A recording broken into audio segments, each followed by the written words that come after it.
I know the story ends with broken hearts and us playing pretend.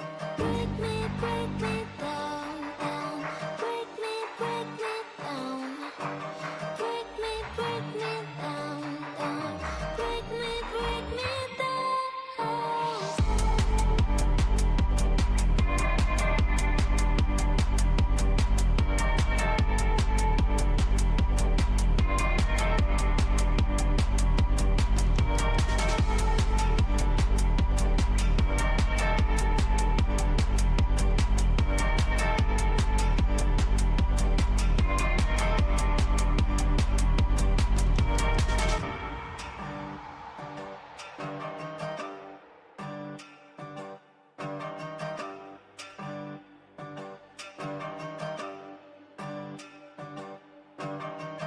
Break me down and make me weak again.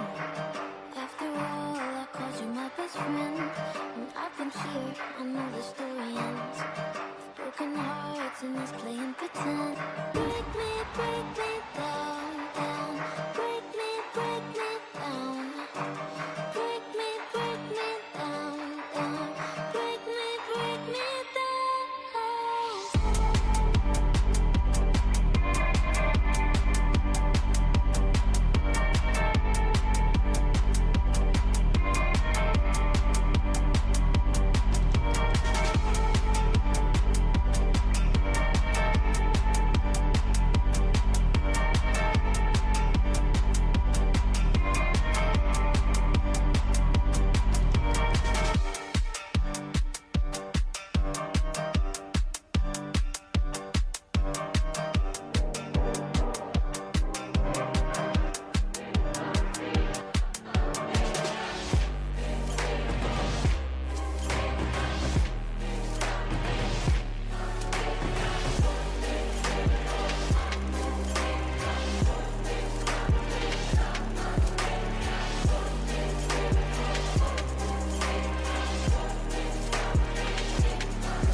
Time to take a chance to fly, feeling like I'm 10 feet high.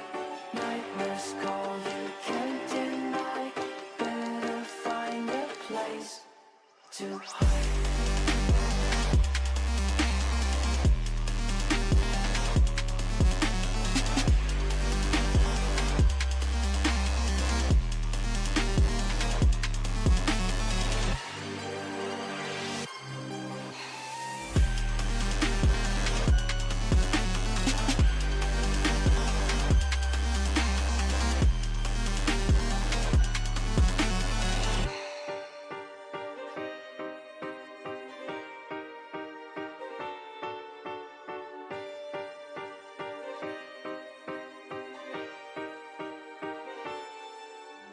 Here to tell you what I know. No one wants to be alone. Like a virus in your soul. Don't give up and take. Time to take a chance to fly. Feeling like I'm 10 feet high. Nightmares call, you can't deny. Better find a place to hide.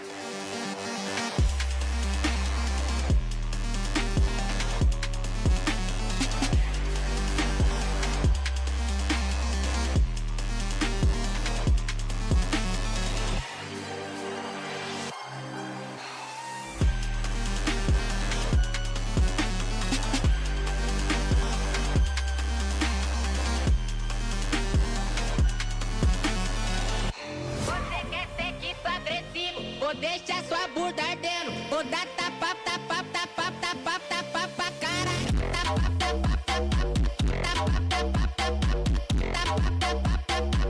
Deixa sua bunda ardendo. Tapa, tapa, tapa, tapa, tapa, tapa, tapa, tapa. Deixa sua bunda ardendo. Toma sua safada, quica sua safada, vai. Toma sua safada, quica sua safada, vai, vai. Vem sentando pro pai, pai. Vem sentando pro pai. Vem sentando pro pai, pai. Vem sentando pro pai. Tente bater de frente, frente, frente, de frente. Quer ser que sou agressivo, deixa sua bunda ardendo. Vai novinha novinha com todo prazer. Hoje você tá tarada. Piranha, vai no toma, vai. Toma.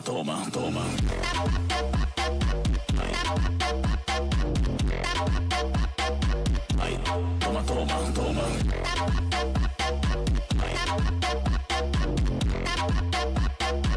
Deixa sua bunda ardendo.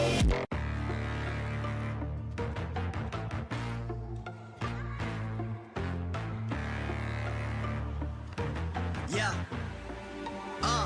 Money make the world go round. I'm trying to get it all right now. Everybody worry about the crown big. Look, homie, I'm the man right now. Talking to a PI, kind of time we on. Don't roll like the kind of take eons. Got a little buzz, it's time to go beyond. Can't look back, no time to hit rewind. Yeah, she wants to do best class. I'm like, boo, you must ask. They pour way too much in your glass. Just move your hips like a whole up class. Hit the gab, I talk that gab. Strut like up, man, I walk that shit. When I'm up, that's it. I'ma start living reckless. Get that bag, I'ma walk like this. Yeah, I'ma walk like this. Hit that lane, I'ma walk like this. Walk in the spot, but they all get lit. Told them on flow, let me talk my shit. Every song bang when they drop in hit. Said on the man, post out, no miss. Over your head, next time, don't slip. Play your part, better read that script. Yeah, I'ma walk like this.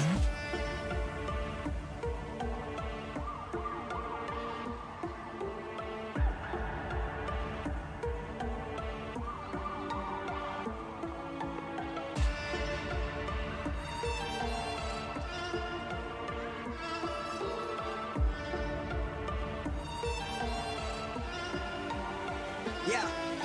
I'm steady focused on money now. I'm trying to count to 100 down. That's daily. Gravy pay me. M's and M's, no slim shady. Make account going so crazy. Still live it up when I'm over 80. Flying, I'm hotter than Hades. Middle fingers up to the ones when I hate me. Come with my ride and I'm up like a drought. Everybody lying for a little bit of clout. Stay making moves like I'm trying to sell a house. That's how it be when you're raised in the South. Mama always said that this money be the death of me. Money can't buy you happy, but I never seen a sad man ride in a jet ski. Time will tell, moving breakneck speed. First it was hate, now they got my steez. Took small sips, now they drinks on me. Commas in the bank, that's all I need. Business first and chill after. Set to cruise, but not the actor. Work hard, let the money stack up while y'all broke like a stress fresh. My God.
Welcome, ladies and gentlemen, to the MEC Season 3. I'm your caster, your host, Kronos with the most. Alongside me is the one and only Ryan Rumbles. Ryan Rumbles, how you doing today? Go. Yeah, I'm doing good. I'm doing good. Happy to be back here. You know, we've had a small pause. We are back here with the upper bracket this time around. The tournament playoffs actually have progressed far now. So yeah, there were some upsets, I would say, in last round as well. At least according to the predictions. So maybe we'll see something interesting here tonight. What do you think, too? What do you think of like yesterday's results? And do you think the big favorites here will not go through? I think, according to the predictions that were happening, it's a surprise, because the meta is just changed, folks. If you've not caught up, you got to read the patch notes, because everything is different. Nothing is the same. And the same goes with the teams that are actually dominating. And I feel like one of the teams, Team Lunatic, actually surprised everybody and then made it all the way into the semifinals, if I'm not wrong. And now it just goes to show how strong they are. Just because they learned the meta, they've kind of abused the meta in a different direction. Not a complete abuse. We were just talking about it, Ryan, but I think they've slightly learned how to do it. You look at that. They've moved forward in the lower bracket, and now it just goes to show in the upper brackets, what will these teams do? Do these teams catch up? Because there's, like you said, there's a lot of games that's going around in the season right now, so nobody really knows what's going on unless until you try and you're in on the scrims. And look at the predictions. Oh my God, Ryan, only the audience is going for Opertum. Yeah, I think it's because, their lineup changed. They were playing with us the last time around. We saw them, and it just didn't look all too convincing. Birthright took off the map. That was like, one of the sweatiest best of threes we saw in these first days. And I think anybody could have taken that game. Opertum, we could have easily seen them in the lower bracket right now. So I just feel like Centauri Qeon seem better going forward. I'm obviously not too well informed of how they're doing in practices. Maybe to have something coming up their sleeve. Maybe they do understand current patch better, but we'll have to see. I feel like just by that continuation, by that tempo, I think Centauri Qeon is a big favorite. Hey, but Ryan, you know what? I think Opertum got that PFP buff, bro. CNQ don't have a picture up yet. I think that could be their downfall. The jokes aside, though. Still, yeah, this guy still want to be anonymous, yeah.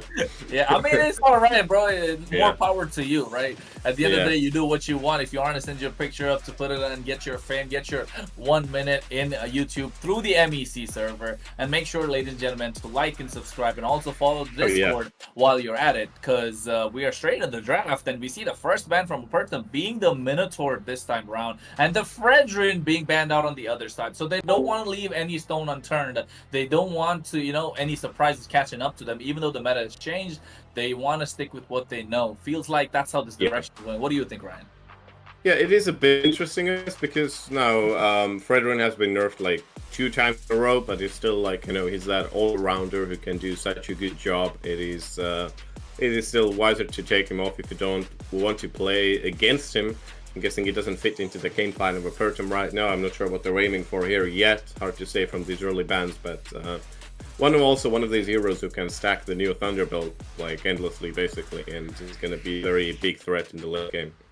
Yeah, and I think the Thunderbolt is something we spoke about right before we were on stream. Is kind of a broken item in our opinion. And folks, I think if you're watching, if you're playing your ranked games, you make sure you build your Thunderbolt on your tanks, you build Thunderbolt on your marksmen.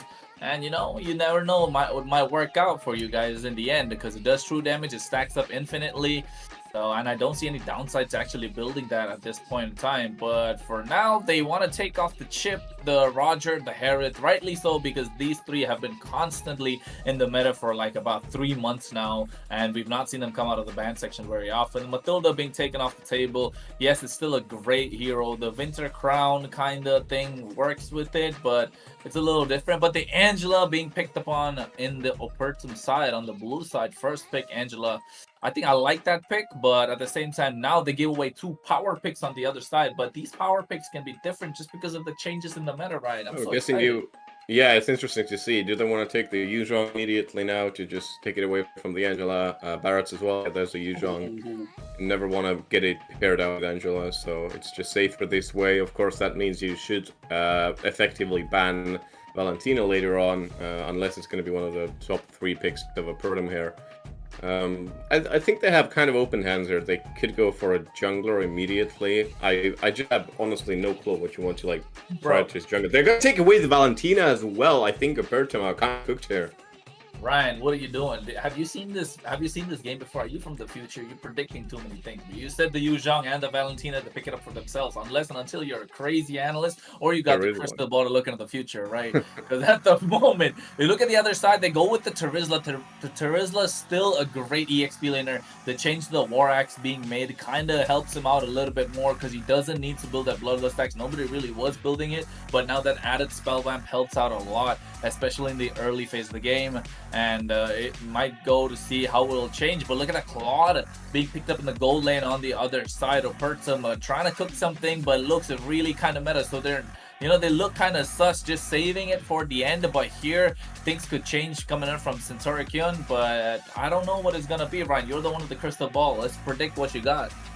Yeah, I mean, Opertum need a stronger mid laner. Centauri Qeon, honestly, just go for maybe maybe jungler here and just leave.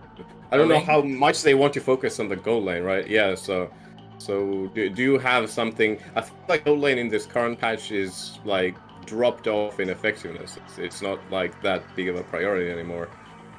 These tanky heroes who can abuse the new items are going to be much better, and there's going to be Aksha also good, like a very slight nerf early game, but still very good against, of course, anybody with sustain and healing prowess.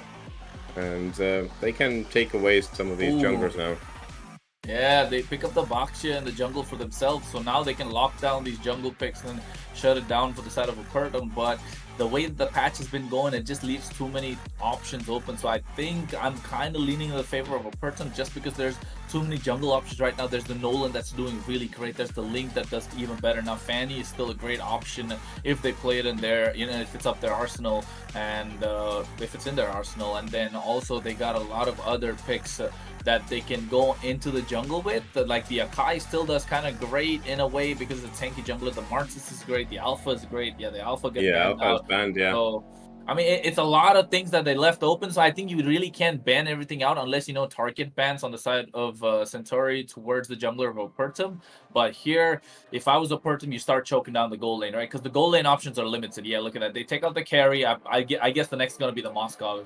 Surprise, maybe. But I don't think there's a way you can choke out the jungle from the side of Centauri Qeon, but they got to figure out a way because the way it's going, Ryan, I think I'm leaning towards Opertum, at least for the first phase of this draft. I don't know about you. What do you think? Yeah, I also feel like Opertum, they need... Okay, Hyla... This is an interesting one. I haven't seen Hylas currently yet at all in this patch yet, so I guess Jungle Hylos is back again. It works. It's cool to see. Yeah, if it works, it works. Also, like, permanently scaling absolutely annoying things to do. Yeah, Thunderbolt time again. I feel like Opertum, they might as well go something with like an Exborg here to just combat Yizhong or Baxia, but I feel like the game setting power is going to be hurt by that. So they need a very strong mid laner who has CC in his arsenal if they're going for something like an Exborg. Yeah, I mean, I like the Exborg pick. It makes sense because you can shut down the Baksha from the mid game and the Yuzhong as well. But the other side, CNQ picking up the Edith for the roam position. Yeah, so now you're gonna have a lot front. of they have a lot of CC up front for the side of CNQ. Now Opertum needs to respond, and like you said, Ryan, they need the CC. So I think Vexana, something in that lines, they probably need to go about because they're definitely lacking in that department. Yeah. Rock being banned out as well, I didn't even notice that, so I guess it's going to be Edith Rome then in this case. Yeah, it's been a good job. I think Edith has like actually a positive win rate in MSC so far. Only thing I'm worried about is the Angela against Valentina interaction. I think it was in the Light Cavalry Teiko pair where the Valentina played Angela better than the Angela itself. But yeah, that's a nice pick. It doesn't offer too much. There's the Alice. Okay, it's gonna be the Alice jungle. Oh lord. So I was thinking in my head, Ryan. We saw Terizla mid lane yesterday. Are we gonna see it now? I was just thinking about it, but then I was like, "There's no way they're gonna pull it out, right?" And guess what? Terizla mid lane, Benedetta in the EXP, and Alice in the jungle gonna scale quite a lot. And I think with that new item, Alice is extremely dangerous. Like if the game goes over 20 minutes, she's practically unkillable now with Thunderbolt, with any sort of reflective damage, and I feel like it's a very strong pickup here from Opertum. Also offers you a lot of CC, right? Technically 5-man CC, that Alice. So It's not that hard to utilize it in team fights as well. Only thing is CNQ, they need to just somehow make a stomp in early game. And I'm not sure how they can, because these heroes do not deal so much damage to like levels 1 to 1 to 3, 1 to 4. And we haven't seen the last peak yet of the other sides. Are you aware of the marksman over there?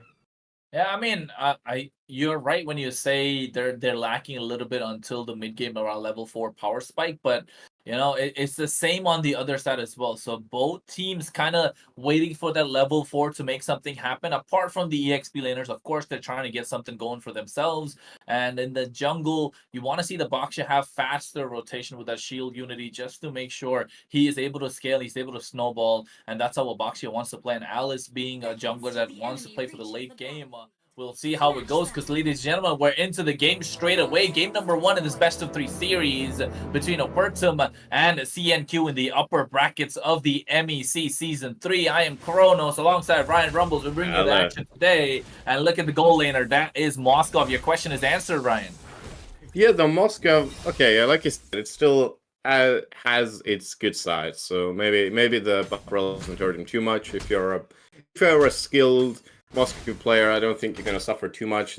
Probably, like, so people need to adjust, right? Like, 1-1, for example, got buffed again, but she has been out of the meta for, like, 4 patches or something. I don't know when she was played last summer, or, like, last summer or fall. So, it's very difficult to, like, adjust as well now. Yeah, I agree, right? The 1-1, one of my favorite marksmen. Actually, not one of, it is my favorite marksman, and I can say, like, I haven't played her since, like, what, 3 seasons or 2 seasons almost now, because of the bad nerfs she's been hit with. But it's still great pick. People just don't know because not been tested out. They don't want to move in that direction, and they want to go with what they know better. But what we know definitely, Qeon making his rotation towards the EXP lane alongside Molyu on the other team, making sure they get something going. But look at that beautiful eye for an eye to make sure you can survive. Teiko doing the impossible with this Benedetta.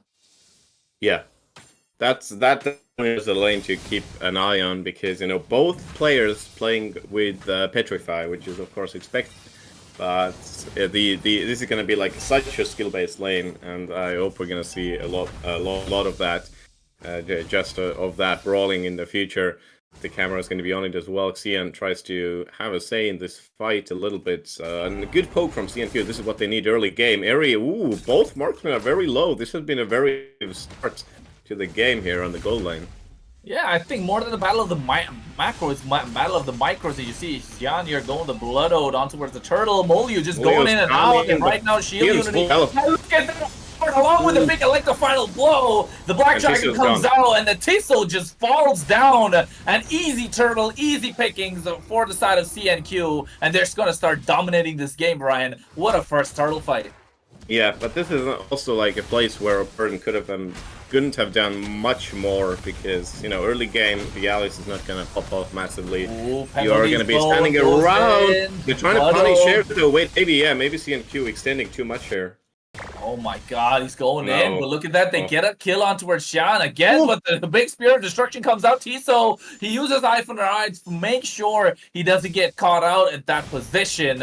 I think it was a mistimed move as well. And right now, Qeon here, this is a late game Alice jungle that's not doing so well in the early game, so definitely having a hard time scaling up. Yeah, actually 2 levels behind the Baksha right now, but it's not like the end of the world right now. They can still scale. Nothing too crazy has happened. The towers haven't really been shaved off gold either. We only see XP lane, because the Qeon got to stay in lane a little longer, because Teiko was... Oh my god, Tisso's being taken out now, and that's 1v1s we're talking about. Yeah, that's the nice brawl we wanted to see. The Petrify coming out. I think Teiko didn't even get to move and use his Petrify. And it just goes to show my lobby was actually doing better there. I don't know what kind of name that is, but it's all right. And but his lobby now. He's probably the one hosting the game. You never know. But look at that. Look at the attention of the goal lane. They just want to go gung-ho on there. Molyu going with Shield Unity. Catches Meng right now. He's only a Terizla. He has the penalty zone. Will he be able to use it? No, he doesn't want to. They get the poke from Kulak. and they will back off because they realize they're not in a position to pick a fight. 3k goal lead on the side of CNQ. Molyu gets caught with the puppet on a string. Meng just swinging at the hammer. Molyu goes in a little bit with the shield unity. He wants to get the retribution on the blue buff. He does pick it up. Oh, and here now comes the Eri. zone coming in from Kulak. Meanwhile, the back line, the same thing coming in with Xian, but Xian was just first one to fall, and then they get the Angela in the process. Lalo not feeling so good, and CNQ dominating this game 6-0. The audience must be kicking themselves about their prediction, Ryan. Yeah, Eri's Sparrow Distraction is what made it, you know, he got to pour in just at the right time. Maybe one of them could have escaped before that, but no. Oof, it's a tough game right now. Cian's already 0-3, you know, he hasn't had a position to farm really. You can see CNQ, they're just living in their jungle and they're zoning them out. It's so hard. They aren't getting any sort of gold here.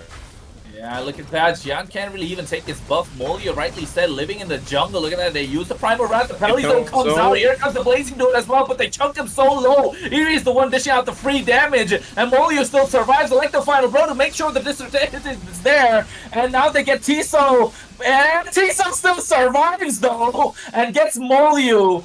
It wasn't a shutdown, but that's their first kill on the board. So Opertum finally have one kill, but the goalie just racking up on the other side. CNQ 4k ahead now, Ryan.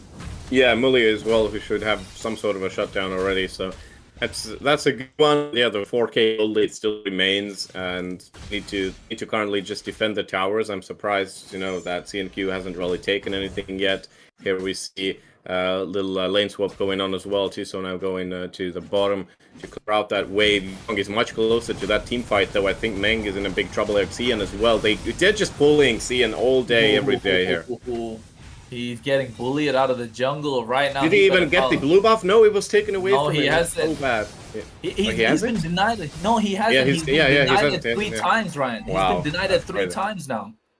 Yeah, I mean, that's the thing with Alice here. You're not really good solo in the jungle. You need your teammates until you have at least 3 items, so... It's tough right now. It's tough right now, and also you can't, like, rotate so much in a game, you know, where you're going to be up against, like, a Yuzhong Baksha, who have also great mobility in and throughout the jungle. Yeah, and I think they're going for that tower. I think that tower is going to be taken away. They're pressing a second as well. They're making sure they get the turtle here. Will they be denied of the red buff again, though? Look at the jungle, the battle going on. Xian is denied once again, and oh my god, he's not having the greatest game at all. Yeah, they're starting the turtle here. They're keeping Qeon busy there. The Yuzhong is just bullying him, harassing her, and Alice is just miles away from the fight over here. The 4-man congregation now, I think they should get the turtle easily. Opertum is just keeping up there, putting their hands up in the air. And that's a little bit of a 1v5 here. They've nicely actually separated and said, you know what, we're going to take the fight on the other side of the map then. We have to single out these kills. We could getting the DHS built as well, which should help out maybe a little bit with the damage against these tanky heroes. Mully finding him away. He could start up something here. And this is going to be another stolen buff added to the list. Ryan, look at the level difference. The Molyu is level 11, Xian is level 8. It's just so much of a difference, and I think it's too little too late right now, but somehow they're able to maintain that goal gap that was there. It was 4,000, now it's reduced to 3,500. It's because of the shutdown they got on towards my lobby, and I feel like next game is probably going to kick everybody out of the lobby too. Molyu took like 2 blue buffs, one from both sides in like 10 seconds, in the span of 10 seconds. That's crazy. Yeah, nothing left untouched. A single stone turned in the jungle. Some goes in a little bit too early.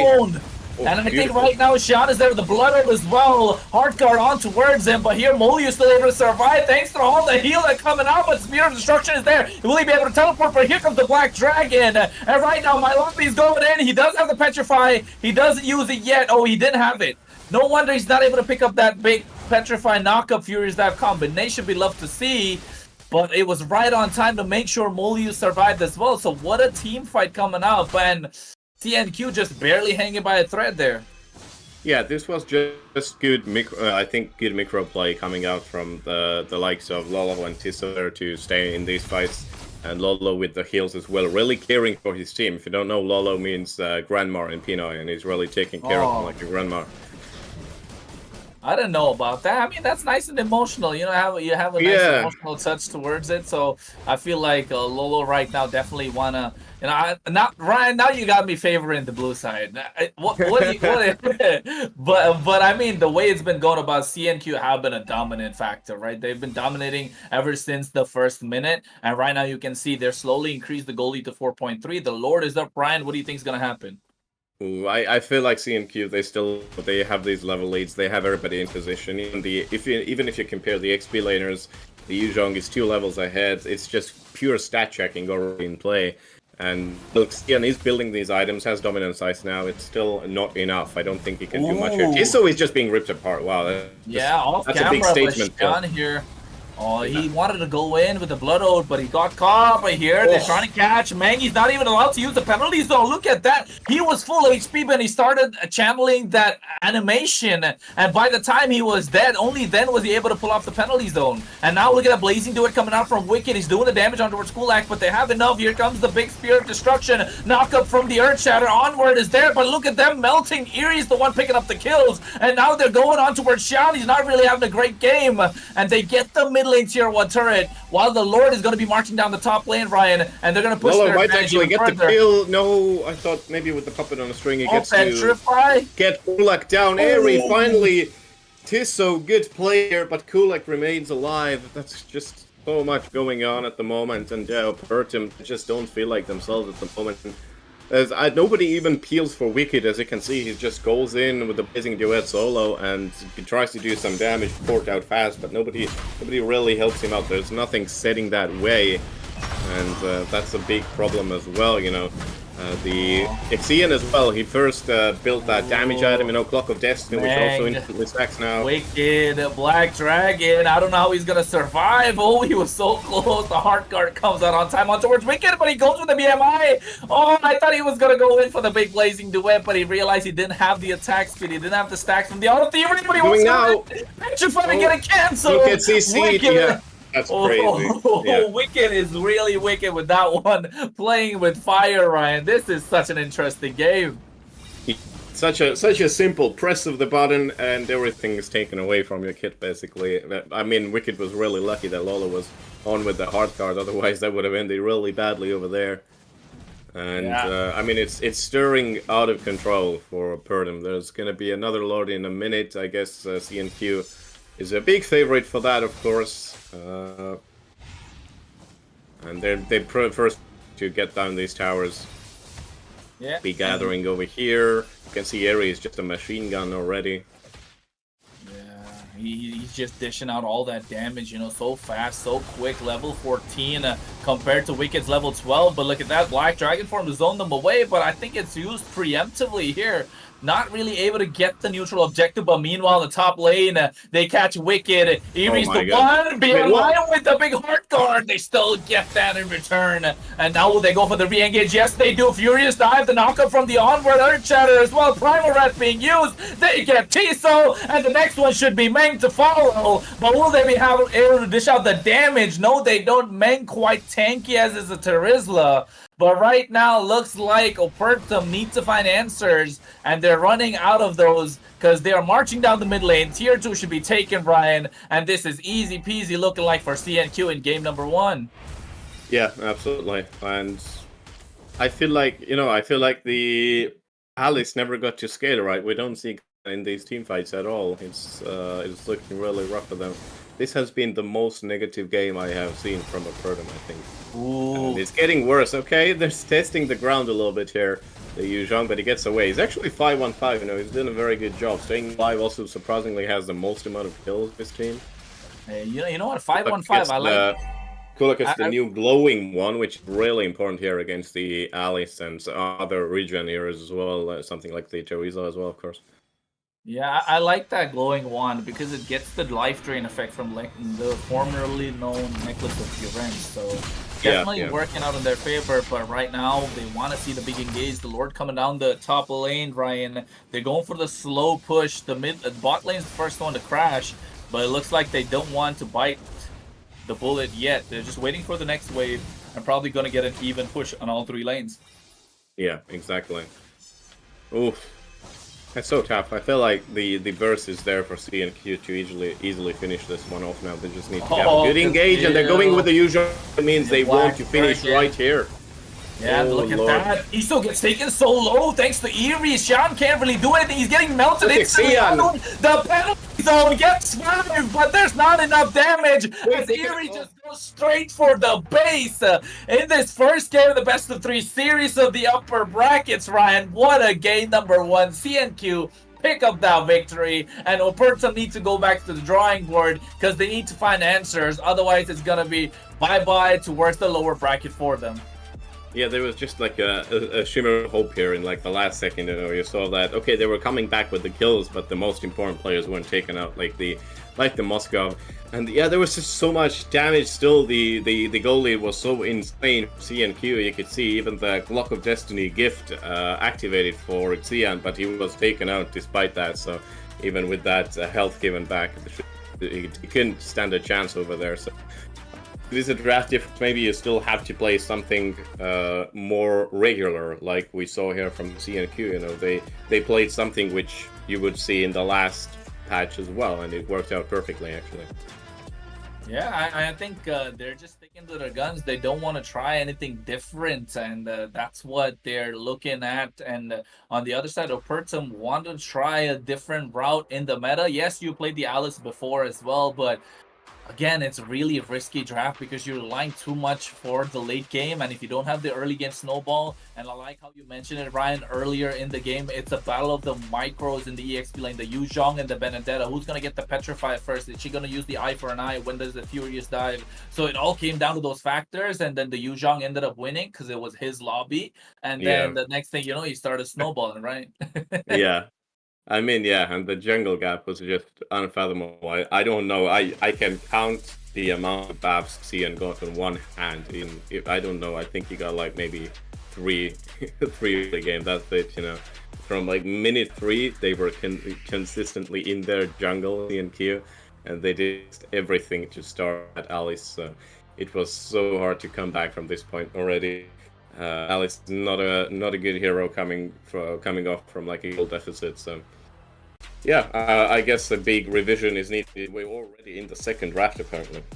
Yeah, apparently no. We definitely look at it right in front of our screens, right? But yes, game number 2, so it's really quick indeed. So Opertum definitely needs to have a game plan for this game because CNQ might be running away with it, and they could go all the way to the upper bracket finals, ladies and gentlemen. And right now, Samo, Kush, Hush, Kulak, My Lobby, and Muliu definitely will be looking to seal the deal here. You think they're gonna go for the assassin route, Ryan, or they're still gonna stick with that Baksha in the jungle? I feel like the Baksha worked out well, right? It's a pretty good initiation. It doesn't do too much on its own, but yeah, it's just tanky.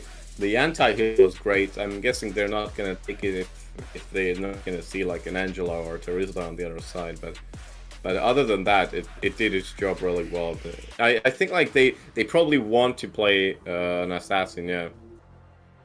You'd want to try it. In this patch, assassins, it's this assassin's playground. So many of them have been buffed as well. You know, we haven't really seen the Gujans or Amon or any of that, so...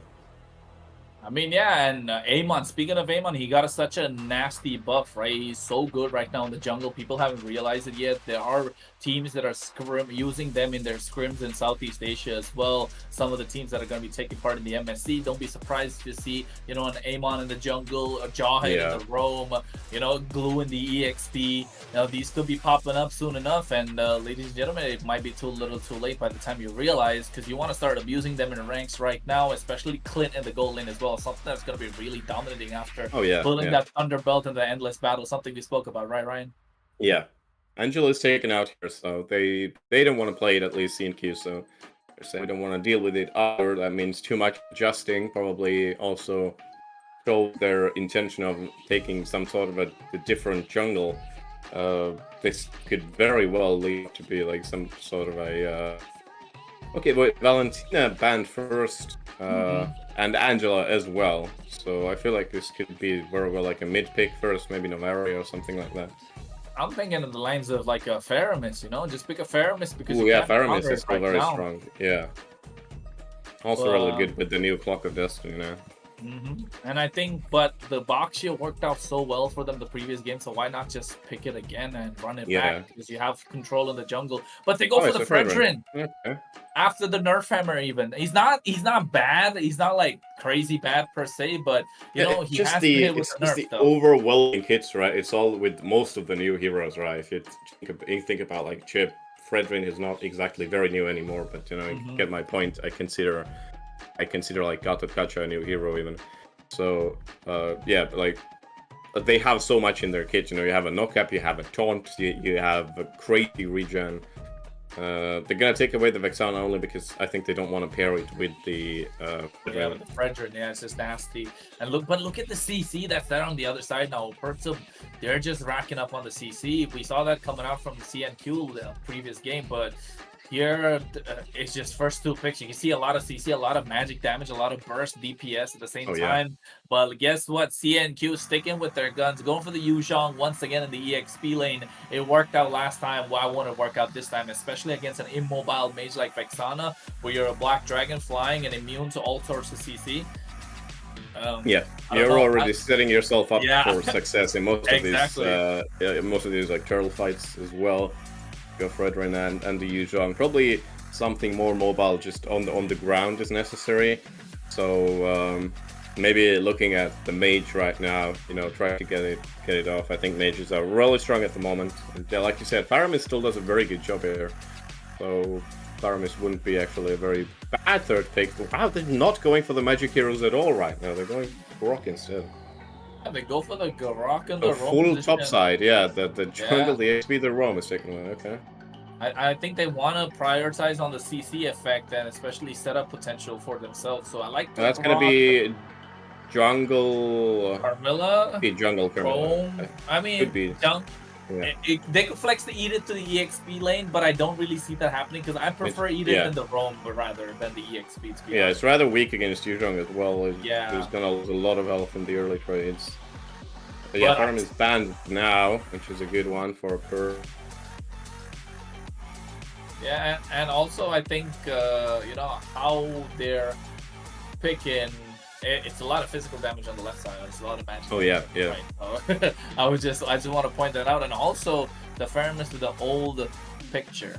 It's just oh yeah, that's cool. I like that. I like that a lot. You like the old picture? He looks like a statue, my guy. Nah, man, I missed the old one. He put down that big fat totem on the ground, and everybody was fighting for like 5 minutes straight. Yeah. Zombie land all over the place. But Masha being taken off, so they don't want any early game shenanigans coming out from Opertum. They're trying to sniff out any sort of pocket picks that could be there on their side. The Farsa being taken off the table. I was gonna say Farsa, really good mage, but against a Vexana, I don't think the greatest, just because you can cancel out that feathered airstrike. But right now, they're definitely looking to choke down the mid lane from the side of Opertum, and they did so. Meanwhile, on the other side, they've been looking to choke the EXP lane. Who else could Lapu here, maybe. Yeah, I was thinking Paquito something, Yeah, I was thinking Paquito, because, you know, he has faster rotation. He can actually kind of go 1v1 against Qeon, and he's a threat to the back line. So, yeah, taking off. I guess it's going to be Lapu XP unless they put one of these on the XP, then not the Carmilla or Edith. But I think it's unlikely. Edith is going to be Rome and Carmilla is going to be jungle here. It just feels right.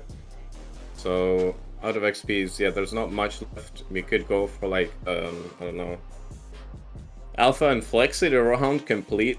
It just feels wrong at the moment. Yeah, I think they just go Moskov is available. Yeah, go for the marksman first. Both teams, haven't prioritized marksman at all. No marksman bans either, apart from Roger and Harris, but Harris is also kind of a flex. But I think right now the carry really sits well for Opertum, because carry requires that protection because she's such a close range marksman, and to dish out all that true damage, especially against tanky lineups. And I think carry works out really well over here because you have the Carmilla to provide the zone, you have the Edith to protect you from the opposition dive. You have Vexana as well that has so much CC, so you have a lot of protection to play around. So the carry, you gotta think Miller, right? You need someone who also does a lot of CC, so maybe even go like something like Nathan or okay, it's gonna be the carry. Okay. It's just like Gary doesn't offer too much with the Camilla, but it's safe. It's gonna be gold lane Xavier, maybe, no? No, I think Is it's it- mid lane Xavier. It's Xavier's mid lane, got okay, yeah. It's the same. It's the same concept on the other side. They have a lot of frontline protection, so Yeah, they need yeah. someone to dish out the damage from behind, and that's gonna be Xavier. And I think in the goal lane, they're probably thinking of a Moskov right now, but I don't think it's the safest route. Maybe go for the Nathan over here because you need the magic I damage. guess, as well. yeah. Oh, but they go for the Claude Claude. instead. Full dive. Yeah, you don't have really anything covering for the claw, like peeling at close range, matching the mobility. You know, like I guess he has to follow the path to go with Grok, and that's like gonna be the strat here. Xavier got a ridiculous buff though. Talking about him, his ultimate is insane now, and yeah, it's So every so 12 much better. seconds.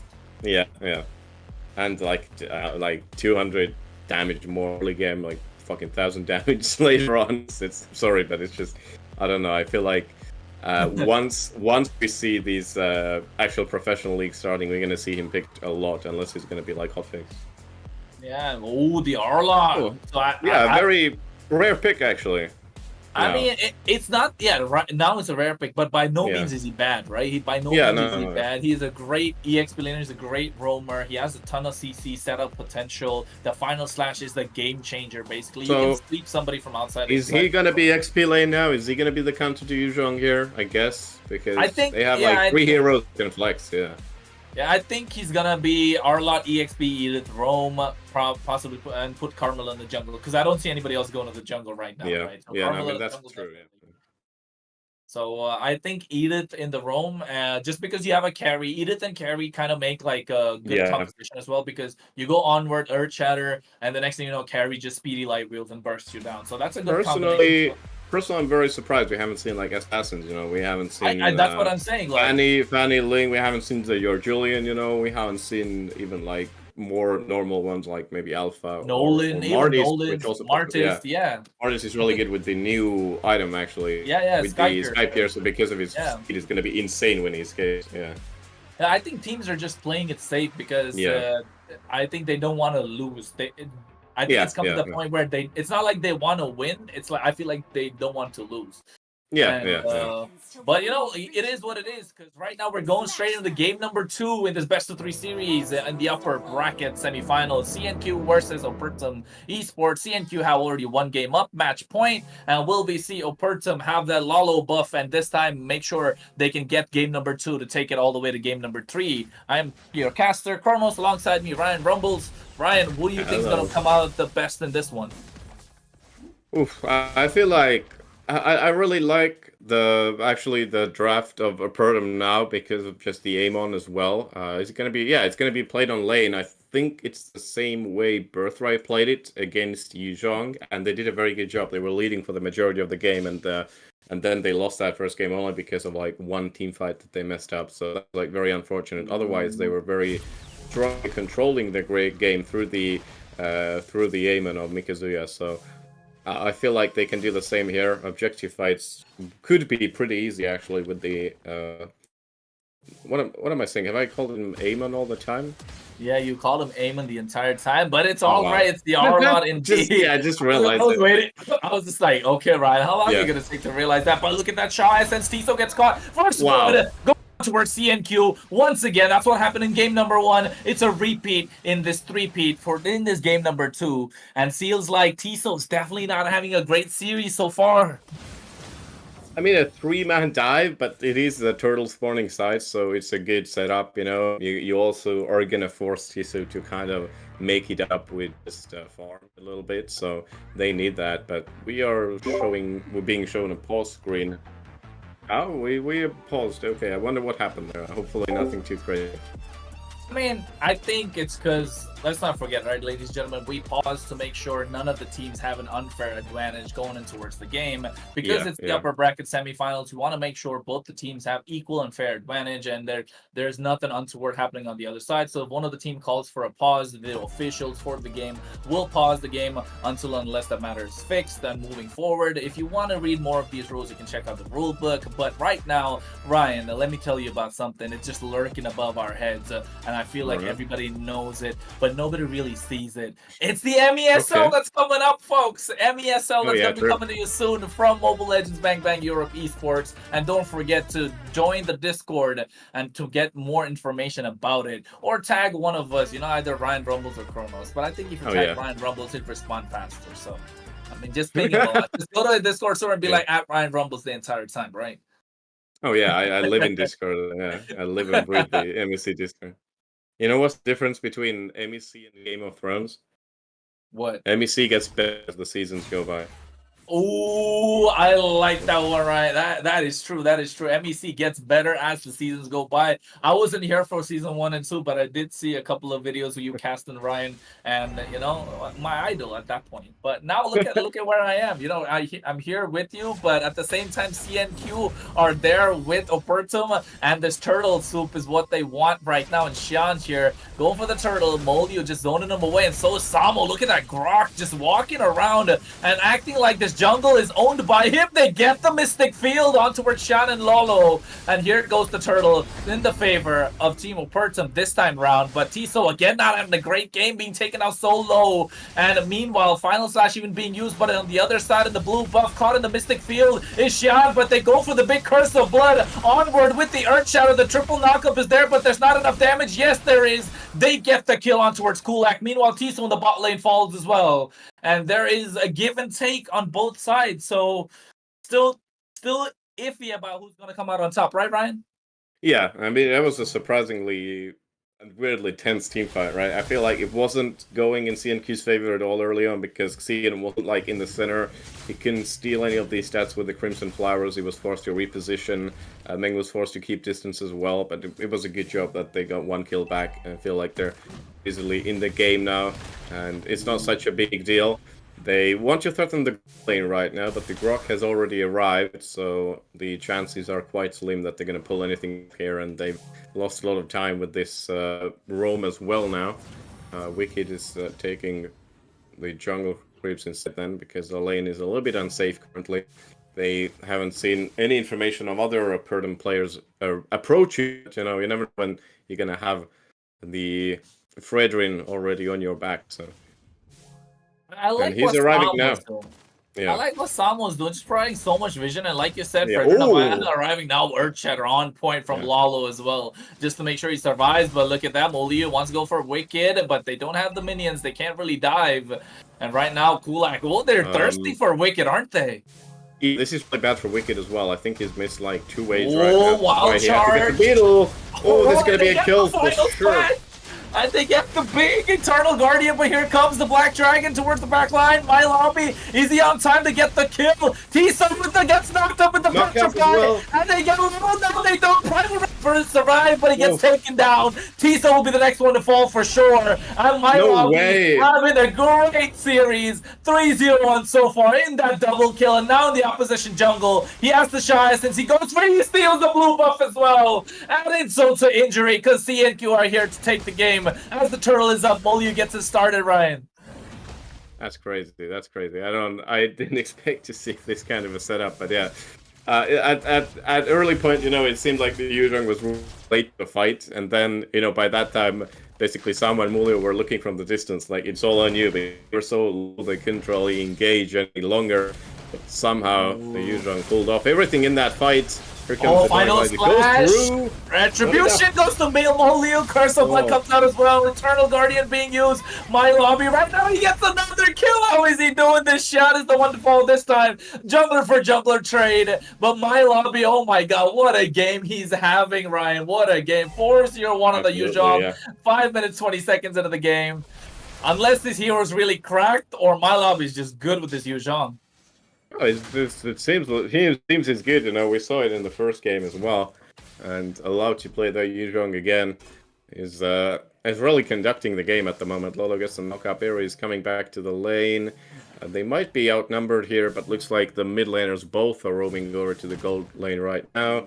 Meng is keeping himself hidden. Kulak hasn't shown his position either yet. You don't see anyone on that river bush when you're approaching the side, but I don't think there's going to be anything here, really. Maybe tries to steal away the jungle creep. really good. Ooh. At least Qeon has, been in the game a little bit better with the Carmilla as opposed to that Alice last time around. So some better movement, better survivability early on just because of your kit. Mulio, ooh, they're stopping him from taking their own blue buff. And meanwhile, on the other side, they get the kill on towards T. So Donnie likes to pick up the kill on towards Shine with the Black Dragon form. He comes my lobby. He's the one who's been dishing out the damage the entire time, being the difference maker in these team fights. Will he make the difference? They steal that blue-purple buff away. Now they will have to go back. I think they stole it away. Did they not? I think they did, right, Ryan? I think so. Yeah. I think so, at least. Okay, well, I mean, right now, Wicked Lolo is trying to just keep up here on the goal lane a little bit. Goal lane just hasn't any sort of really finish so far. Now neither side has taken a tower. A very farm Murray, by the way. He can catch another wave, I feel like, but he's going to be rotating to help out the team around the turtle. Ooh, he's testing a luck there, though. There's the aim in the jungle. Meanwhile, Qeon has the brute force breastplate as well, much more survivability. Could be good for this fight, actually. They should just throw themselves here. Yeah, they should just throw bodies right now. That's what they're doing. Oh my god! Two, they get one kill. The second fall, third will be in the process, and that should be Wicked. Yes, they get that, and that was a full 5-man dive on towards that fight. And what a beautiful engage coming in from Samo and Molyu at the same time. Those double knockups in my lobby followed up with the Black Dragon Furious dive as well, and they should be able to get this turtle for free. And finally, some way, somehow, CNQ are making that big statement, making that big way, saying that they are the top team indeed with that 6K goal lead, Ryan. Yeah, absolutely. I mean, right now we can see that everything's going their way. Right now, if you think about it, you have Yuzhong, Rock, and also Fredrin on one side. You always have some sort of micro CC to dish out onto your opponents, whether it be a knock up, knock back, stun, anything. And there's just so much distance. Oh my god, everyone's just getting knocked up one after the other. They get two. That's a double kill thanks to the Appraiser's Wrath on towards from Molyu. And look at that Black Dragon just to go to the other side and get that push going. Pressure up top, pressure in the bot lane, pressure in the mid lane. What can Opertum eSports really do at this point? They have to wait for the late game. They have to wait for Wicked's power spike, I feel like, Ryan. What is it that they have to do to make sure they can have a comeback? Yeah, talking about the power spikes as well, I already just got like the second item out of the Trinity. I think Kulak got Glowing Wall. You can see they so nicely set up all these frontline fights so Kulak can snipe them from the distance, and there's nothing really reaching Kulak. But yeah, I really hope Wicked gets back into the game in time, because we haven't really seen Wicked really try for anything. But the problem with carry is, you're so short range, you can't really do much against likes of Grok against Red Range, so you have to kite from the side like it's going right now. Wicked, maybe he can do something here, but it's only clearing the wave. You can see they're just panicking right now. They're trying to clear the wave so they're not going to crash into the inhibitors, but it's really falling apart at the moment for Opertum. Look at Tiso can go slash with gets three of them. He's able to use his vengeance to get something, but Wicked here gets caught with the blazing duo at the black line. Is there with the Black Dragon. My lobby was able to pick up the kill. He gets a double in the process. And right now all tier 2s have been dropped from the side of Opertum. And CNQ are standing loud and proud as they go and march on towards the Lord to pick it up right now in the 10th minute mark. And Ryan, I don't see a way for Opertum to come back unless they let Wicked scale, but at the same time, no one's able to reach Kulak, just what you said. Yeah, absolutely. And, very easy it is to get to Wicked, actually. 0-2-0 right now. Didn't really put any pressure on the goal lane either. He was quite a lot of waves consecutively. And, they can maybe buff their mental state a little bit with these recalls, but I guess. I think it's gonna bring too much onto the table right now.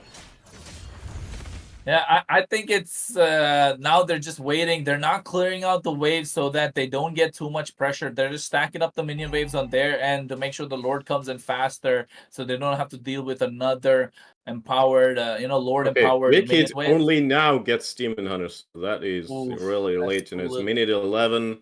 You don't really have any sort of chances to initiate these fights yourself or just duke it out with an immobile tank. No, even that late game Grok now is a danger to you in a 1v1. And Yeah, Samo. so gets damaged a little bit by Eri actually. That's a good damage. Qeon down. Qeon should be deleted. Oh, wait, they get the knock on 3 of them. The trampoline is going on everywhere. Meng is the next one. No, they don't. They get the shutdown on towards My Lobby and Molyu. And Wicked is the one dishing out the damage. But here comes the blazing duet from Eri. Lalo being taken low as well. The Lord is the one that they got to prioritize. The flicker with the onward and the Earth Shatter. Samo here able to survive with this passive. But the Mystic Field picks up the kill on towards Lalo. And right now they can catch My Lobby. They can catch Molyu. But there's nobody to catch Eri and Kulak. And that's been the story for the side of CNQ so far, and Opertum need to find a way because they lost all their inhibitors, Ryan. Only the base crystal left standing, and surely with the next Lord push, the side of CNQ should be able to take this game into series. Yeah, but Wicked did get 2 kills there. You know, it injects some sort of hope right now into Opertum, into their game style as well. Hopefully it does something. Ooh, here comes the Dawning Light again, searching for targets. It's such a short cooldown as well, you know, and next team fight is already going to be up, so you have to really be careful on your toes here. It's another one. Yeah, it was so fast. Before you could even finish speaking about it, Ryan, he just used another one. And I'm not going to be surprised if he uses it again right now. But Tiso going for the Thunderbolt so late, and I think that's an item you got to pick it up it's first. just, what is the cooldown on this thing? 12 seconds. 12 seconds. Yeah. Oh my god. But yeah, I feel like there's another jungle difference. Like Qeon has a very hard time clearing jungle. We could see this again was punished really much, just like on the alleys as well. I understand you maybe want to play into the new patch right now, but yeah, it just feels like they don't have a firm grasp around it yet. So that these standard picks, just like the Mulio's Shredder, better job and also offers much more in team fights. Wicked gets burnt by the Dawning Light again. Ryan, I feel like this is the calm before the storm, right? Both the teams are just there. They see each other. They say hi and hello, but they don't want to fight. Oh yeah, I mean, Dawning Light. Opertum is just trying to make it watchable for us. Other than that, I don't feel like they have any chances any longer. They're walled off from their own buff. Did Cool just get this? Yeah, he did. Four to knock them to death, but they don't have the damage. Everybody just follow like dominoes. They get 3 in return. That is the 4th one. Final slash from Tiso. The only one left standing is Kulak. In the blink of an eye, they turn things around and Opertum eSports defying all odds, making sure they have a way to make a comeback and saying that they're not down and out until it's over. What a final slash, Ryan. He didn't have a great game, but that one play probably made up for both the games that he's been having such a disaster for. Kulak is currently like molding in team chat. I guess just all of the front line suddenly died in like one. Did his job, you know. Everybody was actually low on the Opertum side, so it was crazy that they didn't finish up a single one of them. And that's a great counter push, you know. Immediately they get to push these waves, take down the low that was pushing in, and they might even challenge for a tower here, a 3-man setup here. But looks like CNQ are trying to match.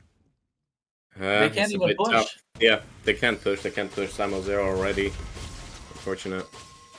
Oh, Molyu, he got Retribution. Oh, he even steals that creep away. Molyu's level 15. Qion still level 13. Oh, they get caught between the Guardian's barrier. Between the Rock and a hard place. Curse of Blood comes out. Not enough damage to make sure anything goes on. Appraises Wrath along with the follow-up from them to get the kill. But here the backline petrifies there. Then final slash being used as well. Wind of Nature, make sure he survives.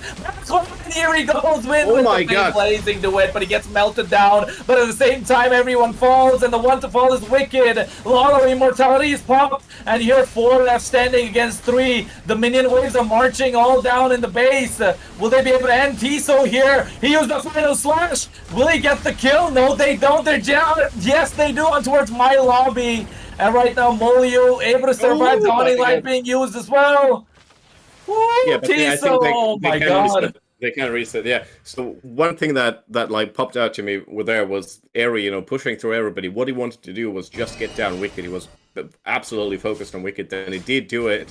He was like stupid and dangerous step, but Wicked had like, you know, the highest damage in the group there and had the strongest wave there. So he's just going for it, hoping maybe the rest of the team can finish up off of this. But somehow Opertum, they still have another chance, another go in this. Oh my god, they got a speechless, Ryan. What a game, what a series, and this best of 3 game number 2. They feel like this is gonna go all the way 16 minutes. This is the next Lord, and mind you, ladies and gentlemen, the Lord only gets stronger by the minute as we get later into the game. And now when we pass this 16-minute threshold, and look at the goal lead, Ryan. At one point it was 5K, and they've caught up. Yeah, it's crazy. There's so much gold on both sides. You know, they have their banks full at the moment. I think there should be full build very, very soon with the roamers, and this is where things, you know, start to pick up the pace again. Because like if you have a roamer, the damage. They get Teiko shut down. No CC. Qeon, he's gonna go down. No, he doesn't. Able to survive the back line. By lobby. Immortality. His Bobby gets the kill. Yes, he will. And now in the meantime, Molly is the first one to fall. On the other side, there are 4. Qeon is the last one left standing. But what can a lonely Carmilla do at this point? Can't really end the game. They're trying to go for it, trying to make sure they can have something to say, but Opertum will get clean wiped out. And right now, CNQ will be able to take this game as they're playing Ring Around the Rosie, Around the Crystal.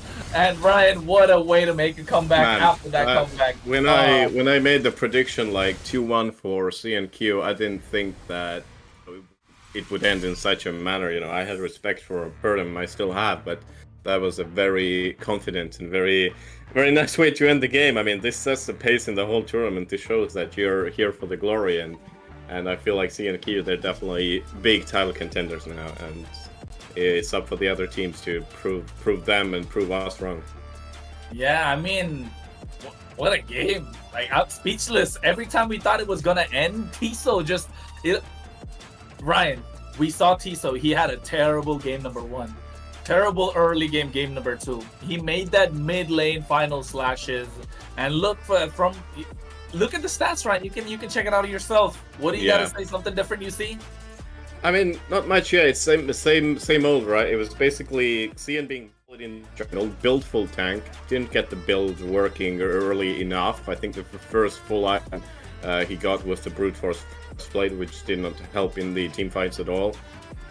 Jungle was completely under CNQ's control, and I mean they can be proud. They did such a good job, and the frontline draft early on, it helped. You know, if you think about it, the frontline that did the biggest job, you know, Mulio, Mulio, Malobi, Samo, the heroes there, they were picked first, right? They didn't really focus on the damage dealers until the second phase of the draft. So they were really confident in themselves. They took out the Xavier, which helped out so much from the back, and has a much you don't have to take risks like you have to take with carry, you know. So it just felt very well rounded. And I think I just wanted to take a look at the damage stats, and you could see Yu Zhong 72,000 damage. Oh yeah, I mean, the Vexana 26% highest in the team. Yeah, MLBB is fixing that hero definitely in MEC. Yeah, I'd like to see that more in the future. Yeah, he's smiling from ear to ear for sure, and congratulations to CNQ to move on to the finals of the upper bracket. And meanwhile, the side of Opertum will drop down to the lower bracket and make sure they can have another chance to moving on in this tournament in the MEC. But folks, don't go anywhere. We'll be right back with the next series after a short break. This is Kronos and Brian Rumbles. We will see you soon. Don't go anywhere.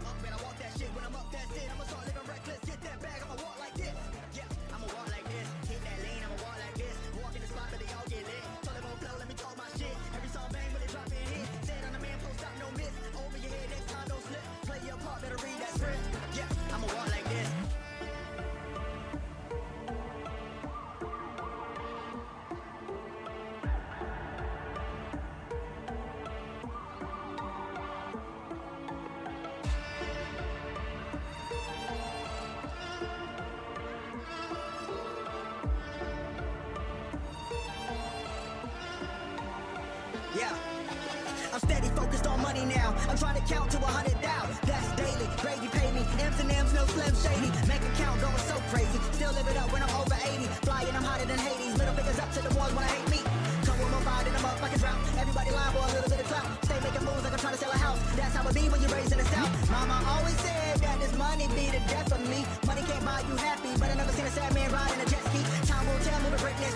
first, it was hate, now they got my steez. Took small sips, now they drinks on me. Commas in the bank, that's all I need. Business first and chill after. Set to cruise, but not the actor. Work hard, let the money stack up while y'all broke like a stress fracture. My God.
friend. And I've been here, I know the story ends. With broken hearts and us playing pretend. Break me down, down. Break me down. Break me down, down. Break me down.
Time to take a chance to fly. Feeling like I'm 10 feet high. Nightmares call, you can't deny. Better find a place to hide.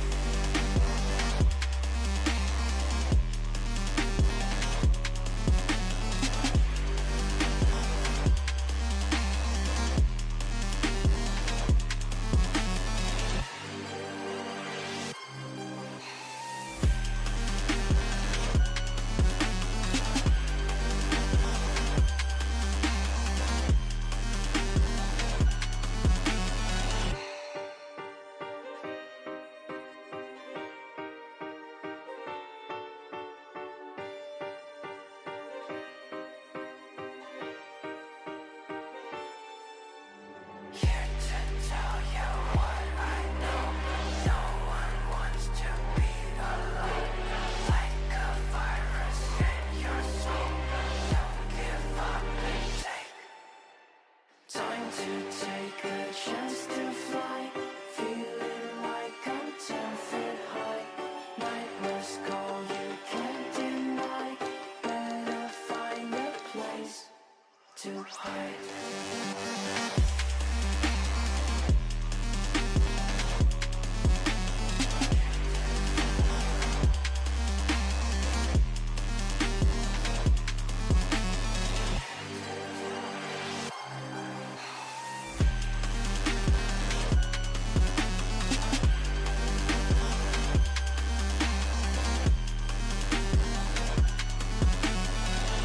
Você quer ser que sou agressivo, ou deixa sua bunda ardendo, ou dá tapa cara.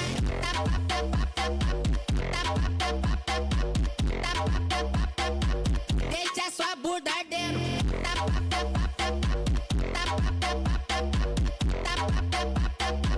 Deixa sua bunda ardendo. Toma sua safada, fica sua safada, vai. Toma sua safada, fica sua safada, vai. Vem sentando pro pai, vem sentando pro pai.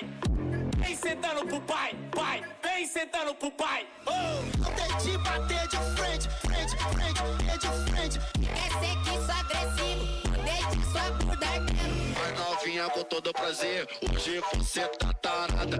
Piranha, vai no toma, vai. Toma. Vai,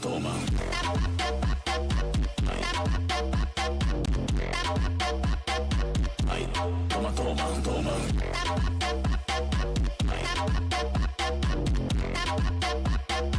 Deixa sua bunda ardendo.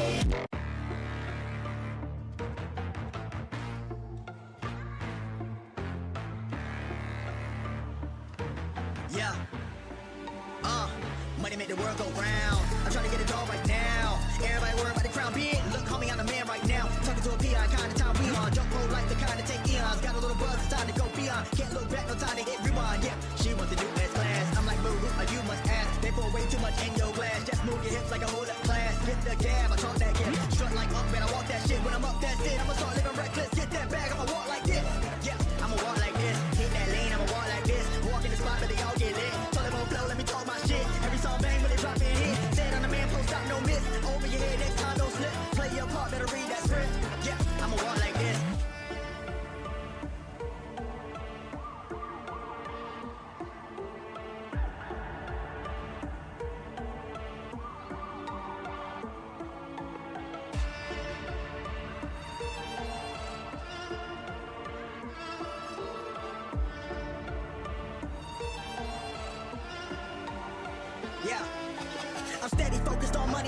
I'm trying to count to 100 down. That's daily. Gravy pay me. M's and M's, no Slim Shady. Make account going so crazy. Still live it up when I'm over 80. Flying, I'm hotter than Hades. Middle fingers up to the ones when I hate me.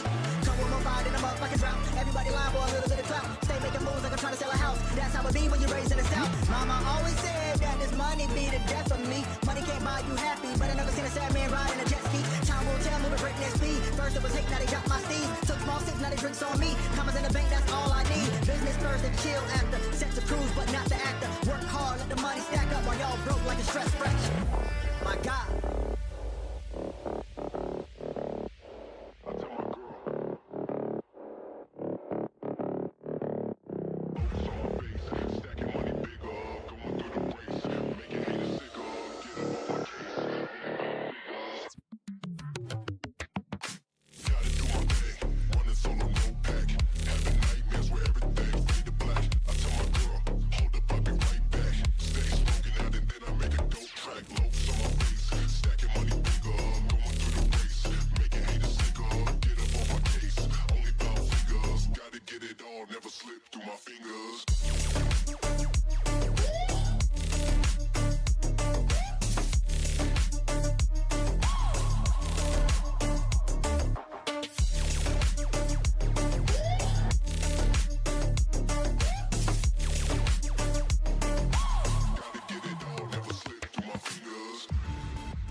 can hear, I know the story ends with broken hearts and us playing pretend.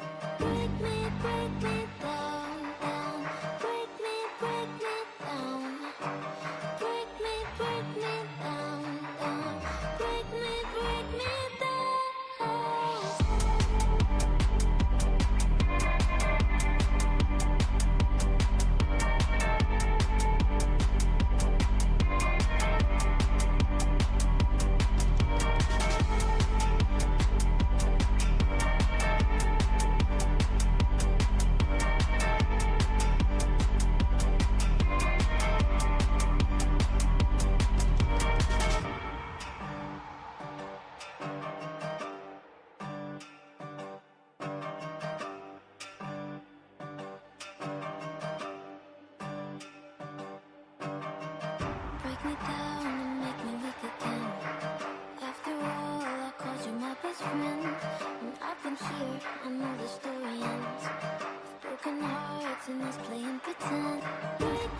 to hide.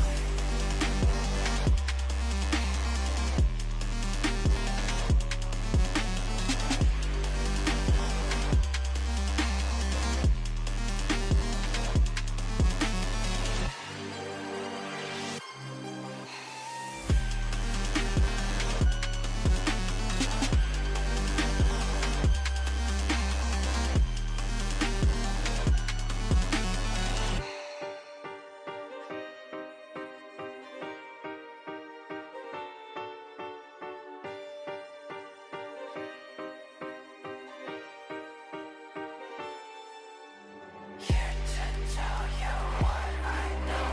No one wants to be alone.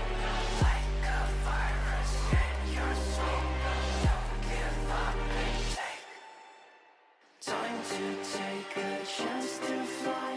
Feeling like I'm 10 feet high. Nightmares call, you can't deny.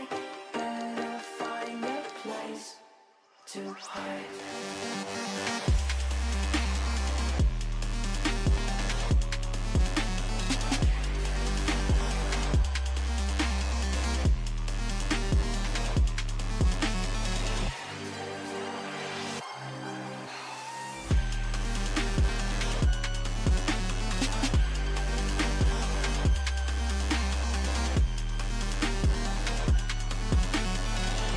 Você quer ser tipo agressivo, ou deixa sua bunda ardendo, ou dá tapa, tapa, tapa, tapa, tapa pra cara.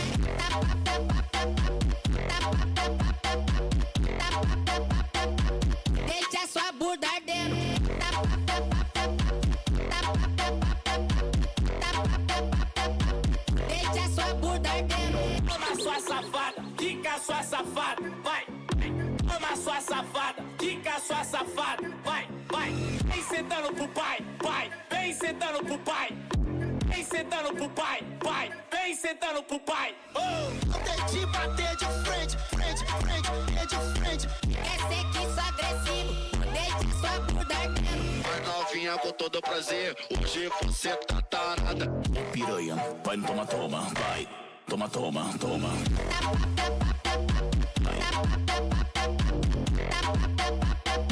Vai, toma, toma, toma.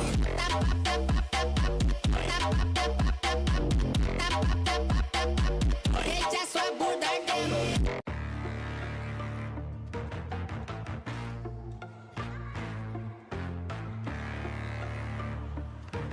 Yeah.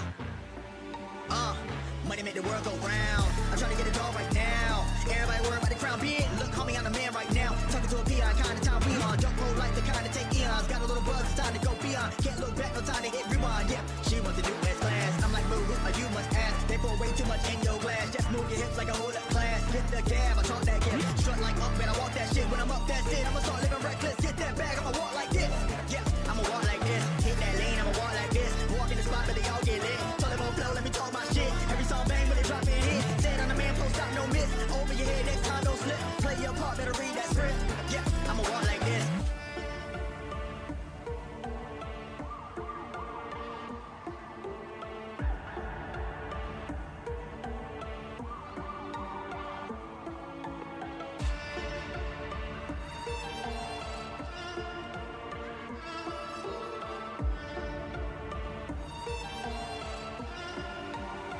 Yeah.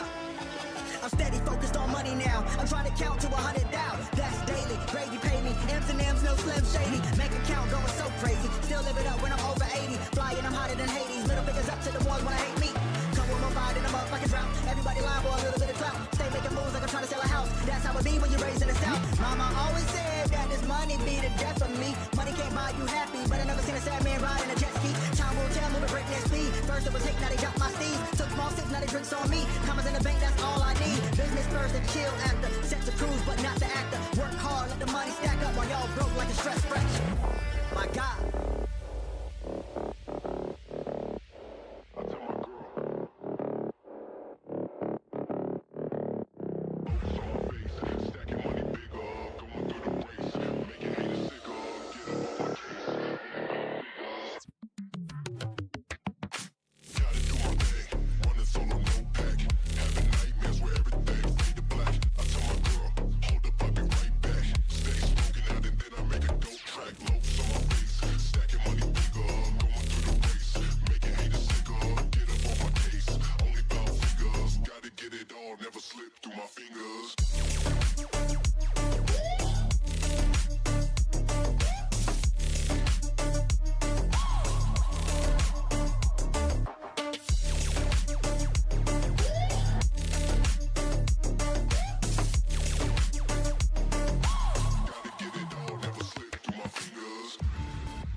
second series.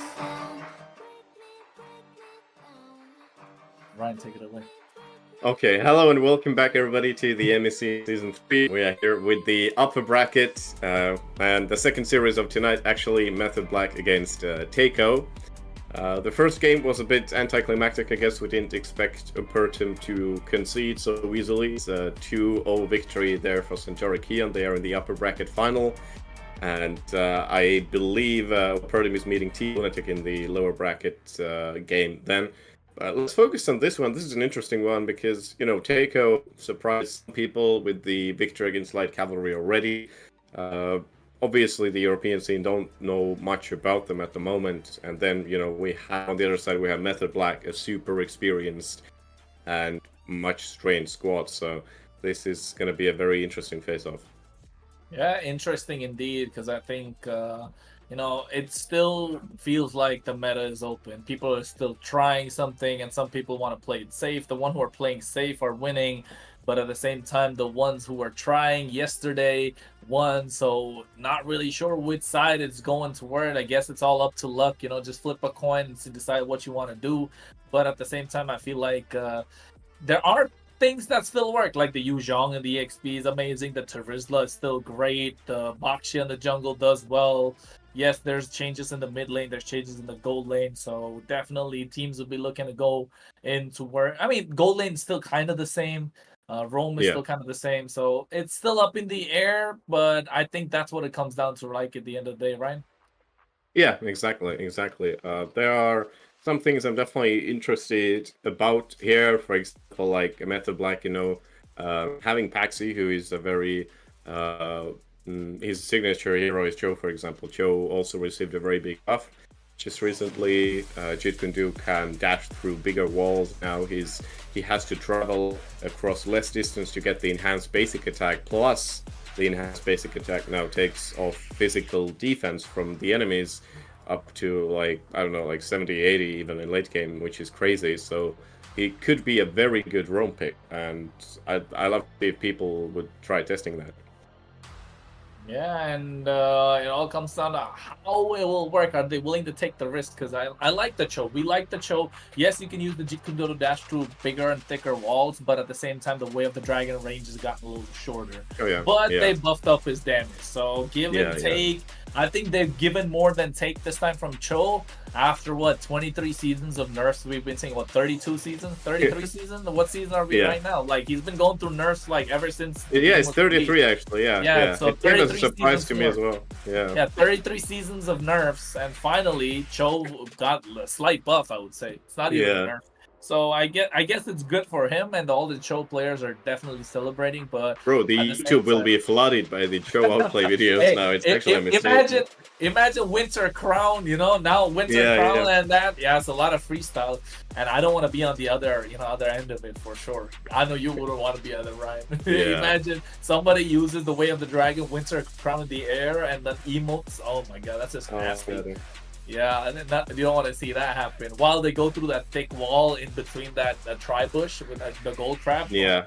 That's just absolutely nasty, I feel like. So, but I mean, it leaves the meta open. People can still experiment. If you're a one-trick Cho or you played Cho for such a long time, you definitely will know the ins and outs, and now you can see the changes. You probably play to your advantage. You don't have to build tank Cho anymore. You can always go damage again, but it's not the greatest because you want a one-shot, but you're so squishy at the same time.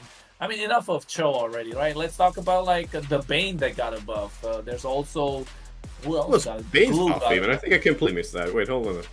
I know, Bane did get a buff. I think he has a 90%, 95% instead of 100% damage increase. So they reduced that, but at the same time, he got like a 0.4% increase rather than 0.3. So that's good. Hey, we see the predictions though. Over here. Hockey's the only one that thinks Teiko are going to win. Everybody else is going to go for Method Black. So unless Hockey has seen the future or likes to make a fool of himself, let's find out. We got to get Hockey in here, actually, to explain himself. Yeah, he goes against the crowd. Yeah. Hey, it's usually, the team of MEC or MEE, and then you see the audience different. But this time, the audience stuck with us, and hockey just went left field. Yeah. But look at the brackets. CNQ go all the way to the finals of the upper bracket. Meanwhile, Opertum dropped down to face Team Lunatic, who had a really great game yesterday against Team Birthright. So Oh, absolutely, yeah. This was also another case of the new patch meta trying to be figured out against Team Lunatic, playing like the more standard gameplay, which we saw also in the Opertum Qeon series. So Birthright, they experimented a lot, actually. We saw a lot of interesting picks there. They were the ones actually to take the Kagura here as well, first time in the season. But they still lost. The first game was a big coin flip, though, and second was a bit more one-sided. But I think it wasn't really a testament of what Birthright is capable of or what Team Lunatic is capable of. Unfortunate that Birthright, are out now, but Team Lunatic, they can prove their old patch prowess against a person who plays the same way.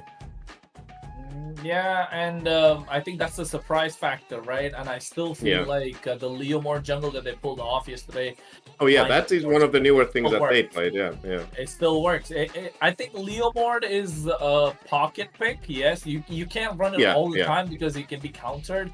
But at the same time, I think Leomord is a good pick in terms of when you don't know how the patch is going and you don't know what to pick into the jungle, and you're 50-50, just pick a Leomord and snowball. Like, you're not going to lose at that point. You're going to cast the team off guard. He has quite a lot of, CC as well. I think even in last MEC season we saw quite a lot of that, but it just didn't work out too much. I think one of the French teams played it a lot, but yeah.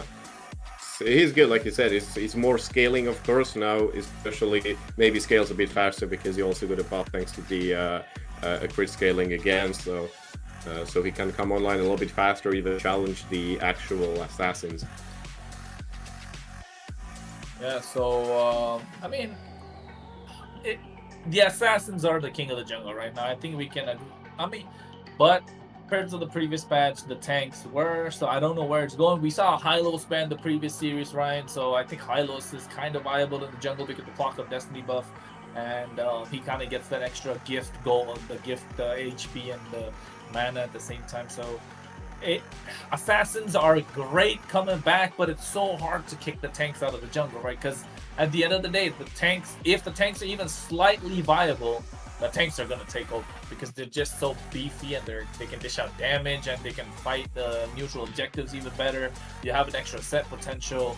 So yes, the Lord did get a buff. He does HP based damage, but it's a different story when you're going against a team for a big full-blown team fight, because assassins are squishy. You want to dive into the back line, but at the same time you don't have that front line presence. You can get invaded into the jungle, so it's a risk factor that comes in with going at the assassin.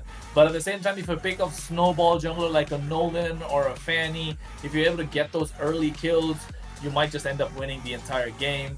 So I think it's still all out there, but I feel like we need to go the assassin route. I'm tired of the tank jungle, although I play a lot of tank jungle myself. I think I gave like a full-blown analysis, and then there's like Urek in the Discord sending me death threats.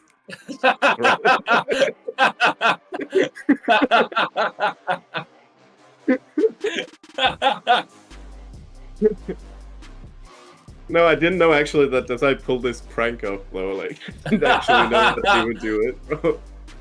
I was so focused. I was looking at I was looking at the Zion Video Ninja, and I was like, why is he moving his hands and stuff? What is he doing? Nah, bro sold it for sure. Yeah, for sure, he sold it so hard. But yeah, hopefully the game is starting soon as well, though.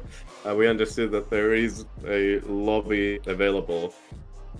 But yeah, I mean, if we look at the teams, MetaBlack, they should be favorites here. They had a very good series against Occupy, right? First was a bit of a surprise. I think it was one of these where they came back from behind, but in the end, Occupy, they actually had a very short run in the playoffs, and that definitely surprised me. I thought they would come back against Light, but they didn't there either. I think they had a good showing indeed. People counted, the audience and us casters and the MEE team as well, counted them out. but they came back with a vengeance. And even though they did bow out of the tournament, they did go down fighting, right? They didn't really give it away quite easily. They were holding on until the very last second. Just goes to show that yes, they are a professional team in MPL MENA, but at the same time they did have issues, and probably substitutes coming along, a lot of different substitutes being different, all of that is it did make a difference, but definitely a big team to watch out for in future tournaments, future MECs, and also Ryan, you forgot to mention the MESL. It's right above our heads. It's gonna be coming out soon, folks. You want more information? Join the Discord. The link is in the description. The link is in the chat. I mean, if you don't know, ask for someone. One of the moderators will put it up, and make sure you can join the Discord server. And when you do, find out more information about the MESL and how your team can join that league. And if you don't know, if you don't have a team, you can look for people or look for teams that you can join and build and be a part of this community and grow from within. And be like where Ryan Rumbles is right now. Look at that. He's sitting on top. Nice little cherry on top. No. Is it still Ryan or is it Dazai? I'm confused. There's something weird going on again, isn't it? Yeah, okay. I'm not even going to watch. Yeah. But yeah, I think MSL is essentially going to be like a league, which what we need, to give these starting squads a chance as well. They had these tournaments, of course, where they are open qualifiers, or there's a lot of groups, like at one of the tournaments which Lesia organized, which my squad took part as well. We bombed out of the group stage like 0-3. But there was like a lot of teams, a lot of groups. I think like 100 teams actually took part, which is crazy, which is something like we saw in qualifiers for MEC here. And we definitely have a scene. We have a lot of people who want to play, and it is nice to see, because for Moonton, for all of the partners and sponsors, it's important to understand what the interest in this region. Yeah, and interest is definitely there in the region. The level of gameplay is there, so we've seen it in a bunch of tournaments, and we saw it. We see it in the MEC. We will be seeing it in the MESL. We saw it in the Snapdragon Pro Series. We also saw it in the Crown League, one of the leagues that happened before, Ryan's favorite league. And it just, a lot of things happened, and how things move on in the future for Europe as an entire continent in the Mobile Legends Bang Bang scene. I think it all goes to show that it's building up towards a certain point where things could blow out of proportion, and next thing you know, we're probably gonna have a bigger showing or bigger standing compared to North America, or even maybe Turkey. And although Turkey is a part of Europe, and a lot of other regions, South America, these are all MENA. These are regions that are there, that are present, Cambodia, but Europe has that level of competition, and it's not just me saying it. A lot of other coaches that have been on the scene so far, they've been telling, hey, Europe actually have a good team. They have good players. They have good understanding of the game. It's just a matter of time until Moonton decides to invest. And once they do, boom, folks, you have your chance. You have your opportunity. Don't let it go. Yeah. Also, by the way, how's coaching career going? I understand you are, in one of these, basically as a coach in one of these smaller regions. So what's it looking like over there? I mean, so far I am an assistant coach for the MSC wildcard team, just tooting my own horn. But for the MSC teams, and I've been looking at how the scrims have been going. It's been going pretty great, not just on their side, on the other teams as well. And the meta's been left wide open, and that's what it's all about at this point. Nobody in the tournaments are playing it, but you can see a lot of that happen in the scrims, and teams are not realizing it. And I'm not allowed to leak any information, so I wish I could say which team played what. But at the same time, I can say there are a lot of changes that's definitely going to happen. You're going to see a Jawhead in the roam. You're going to see Clint in the gold lane. You're going to see more Nolans pop up. You're going to see Julians in the jungle. Aemon is really good as well. So, and Ling, of course, he's an absolute monster now with the Sky Piercer, able to get the back line, just instantly melt anyone. Your EXP lane is going to be filled with Thomases just because of the Thunderbelt buffs. And, a lot of changes people are still exploring, but I feel like it's going back to the meta where it came down to how one can outplay the other micro-wise and not exactly macro-wise. So definitely moving in towards that direction. They want to see more flashy plays with the assassins. and with MSC right around the corner, MSC wildcard right around the corner, and then M6 coming up soon. Before that, of course, you're going to have a bunch of leagues. I think they're just setting it up to the point where you're going to see a lot of flashy plays come out in the future. But for now, all that aside, Ryan, we're going to see game number 1 in this best of 3 series of the second semifinals of the upper bracket. Method Black versus Teiko, blue and red side respectively. Minotaur being taken off, Louis being taken off the table. And Ryan, I know I've been talking a lot, but the previous series, we didn't even see Louis pop up. Yeah, absolutely. It's kind of forgotten. Like I said, it's not very popular in Europe as well for some reason. We haven't seen it in almost any games, actually. People just don't want to synergize it really with their playstyle again. It is still niche, you know. You don't play it with every team comp, basically. You want some sort of dive as well to go with the Louis. Yeah, and I also think it comes down to, the fact that a lot of assassins can pop up right now. And an immobile mage like Louis, yes, you're really great in team fight. You're super strong level 2. You have the, the dispersion, the rotation, the yin-yang reaction, so call it, and do a lot of damage. But if somebody comes at you from behind, what are you going to do about it? And at that point, assassins are really great, high mobility, and basically have an immune skill most of the time. And how are you going to respond? You're not going to have anything to do. You're going to be a sitting duck after you use your rotation. So that's why you see a lot of Louis not being played at the minute, I think. But it's still a great mage, but banned out nonetheless. Matilda being taken off the table, Harriet as well. What do you think is going to be next, the man with the crystal ball? Probably something like an Angela, maybe we'll see banned as well. I mean, at least hope. I think that the Angela games tend to be a little bit boring. They're gonna snowball out of control one way or the other. It just feels like I don't know. I just don't enjoy Angela's playstyle at all personally. There's the Fredrin taken out, so maybe they're going for like a tanky comp in the sense of maybe making a Barretts. We haven't seen a Barretts in a while again. I think Barretts is something that still kind of works. It's not like it's terrible. It's just that there are better options, and those options are the Boxia, right? I think we saw the fall, kind of like the fall of Boxia, where every time teams played Boxia, they never won because of how he was countered. Although he was a great jungler, I think he's gonna start coming back into the meta once again. He was always meta. He's just gonna be even more. But the chip left open, Method Black picking up in an instant.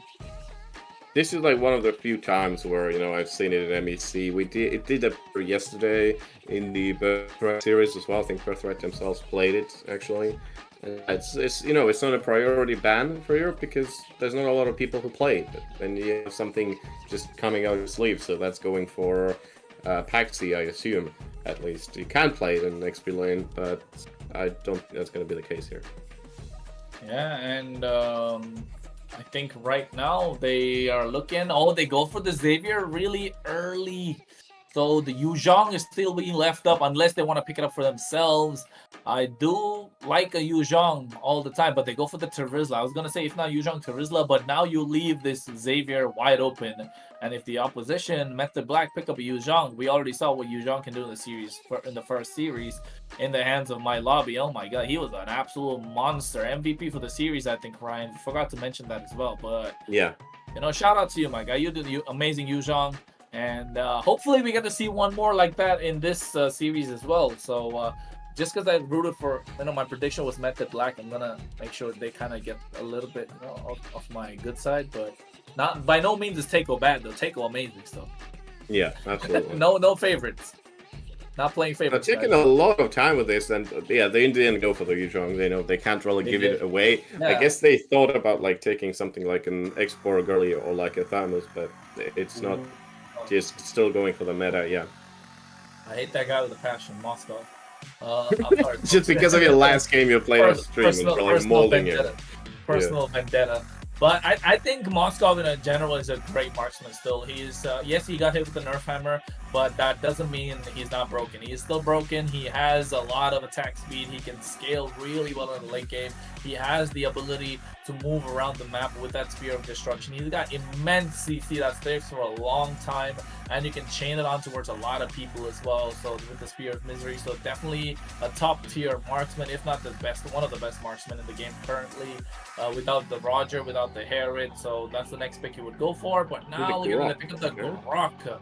Again, an early grok coming out from the, in today's so far, and Teiko pick it up for themselves this time. Look, I guess it kind of counteracts the portals of Chip and just tries to, shut down areas where the opponent team can kind of surprise you and channel through.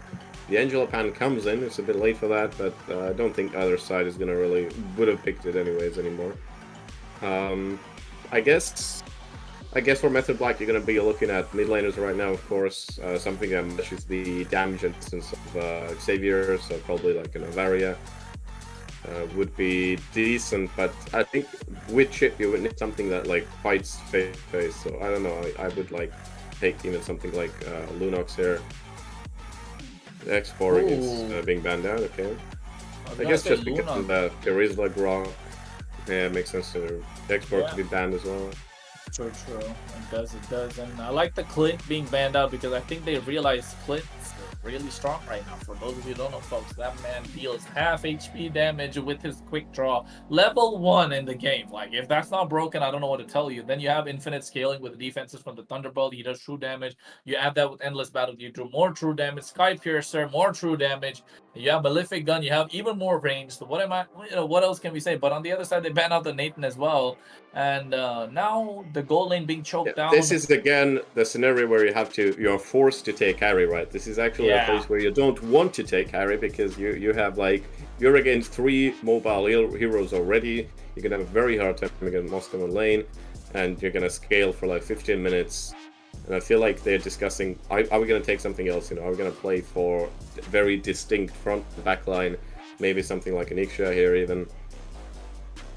You know what, Ryan? I think, I know I said earlier when I was playing the game, 1-1 doesn't go great against the Moskov, but it goes great against the Yuzhong, but never mind, they go for the Beatrix. Yeah, I haven't seen that in a very long time. Yeah. It's got out of fashion. Like, she got these nerfs, of course, is still strong in certain aspects, right? Her sniper rifle is most of the damage. This is probably what you're going to use in the late game. She's versatile, right? She's versatile, but she doesn't have any sort of real CC. She's not going to be any sort of utility for the team, and that is why I think she's kind of like on the weaker end of the marksman spectrum. Yeah, and I think Beatrix is going to get a little stronger once these nerfs start hitting the other marksmen. Just because she's going to be great once again. But there's Novaria, there's the Yeah. And Novaria wasn't allowed. I guess it was expected they need something really long range against Xavier to really stand a chance in these mid and river fights. And it can also quite nicely flank some of these clunkier heroes like Terizla and Grok. So we're gonna have to see how that's put into full use. Yeah, Akai would not be too bad. No, I don't think the greatest though. Marcus? This is where like take Marcus. Bane. Bane. Okay, yeah. I would have said Alpha maybe because you want to get them like together, because they're gonna be fighting together if you have Chip. But Bane is bad, and he's like one of the best, if not maybe the best objective fighters, I think, because of his passive, the way he controls the area it's such strength, which is always underrated, I think. Yeah, and I think I like the Bane, folks, because this gives us something extra different to talk about, especially after his buff. We get to see him live, how things will be in this game, at least for the way it's going to be turning out. I think Bane kind of does have the advantage in the team fights, like you mentioned, Ryan, and they'll definitely be looking at how they will be able to dish out that damage, especially with that deadly catch. And it could be a difference maker. It could be a difference maker. The warlord of the 7 seas with the blade of the Heptaseas. He's gonna be making a difference for sure in this game. But folks, stay glued to your screen because right now we should be diving soon enough into the game. Once again, I am Kronos, and that is Ryan Rumbles. I don't know which side you are, Ryan, but he's next to me, guys. And yeah, we're just next to each other. Yeah, but folks, don't forget to follow us on our socials and make sure you like and subscribe to the channels as well. And follow the Discord for the MLBB Europe eSports hosted a tournament of the MESL, going to be coming soon to you. And they're bringing you this tournament as well, the MEC, which is Season 3 right now. We are in the upper brackets, semifinals, Method Black versus Teiko. And now, Ryan, since you've seen both teams, you got to pick your favorite.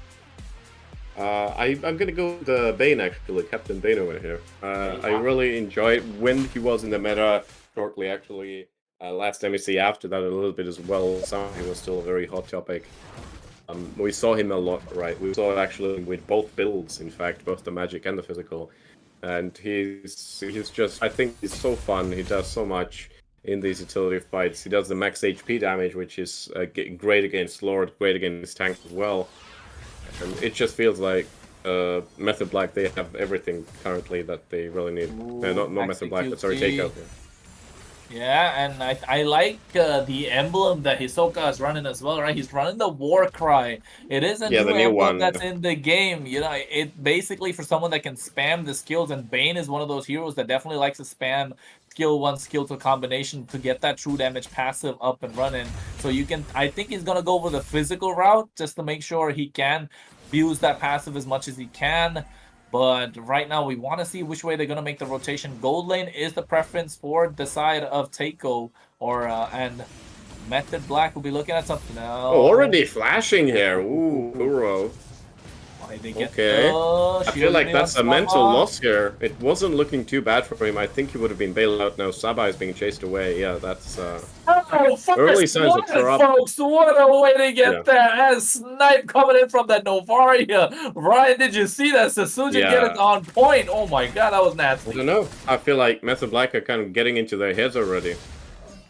Yeah, and I think, is it the indirect buff? But look at that Method Black right now. Ooh, bad caught. He's going for something. He's trying to swing that hammer. Satsujin trying to reach that level 4 power spike. Alexis already there right now. They need the Astral Echo to dish out any sort of damage. The turtle is up, being started by Logico already. Black Dragon form, Hisoka is being zoned away. There's the Astral Echo coming out. They go on towards Toka, and they have the deadly catch, but the penalty zone is there. And Alexis copying the rock in a hard place, uses the Petrify. Will he survive? No, he doesn't. Will fall down with that fissure. And I think he did. Yes, he did. Yeah, that's right. That's right. Yeah, no escape from that damage once it's applied. It's gonna explode inside out.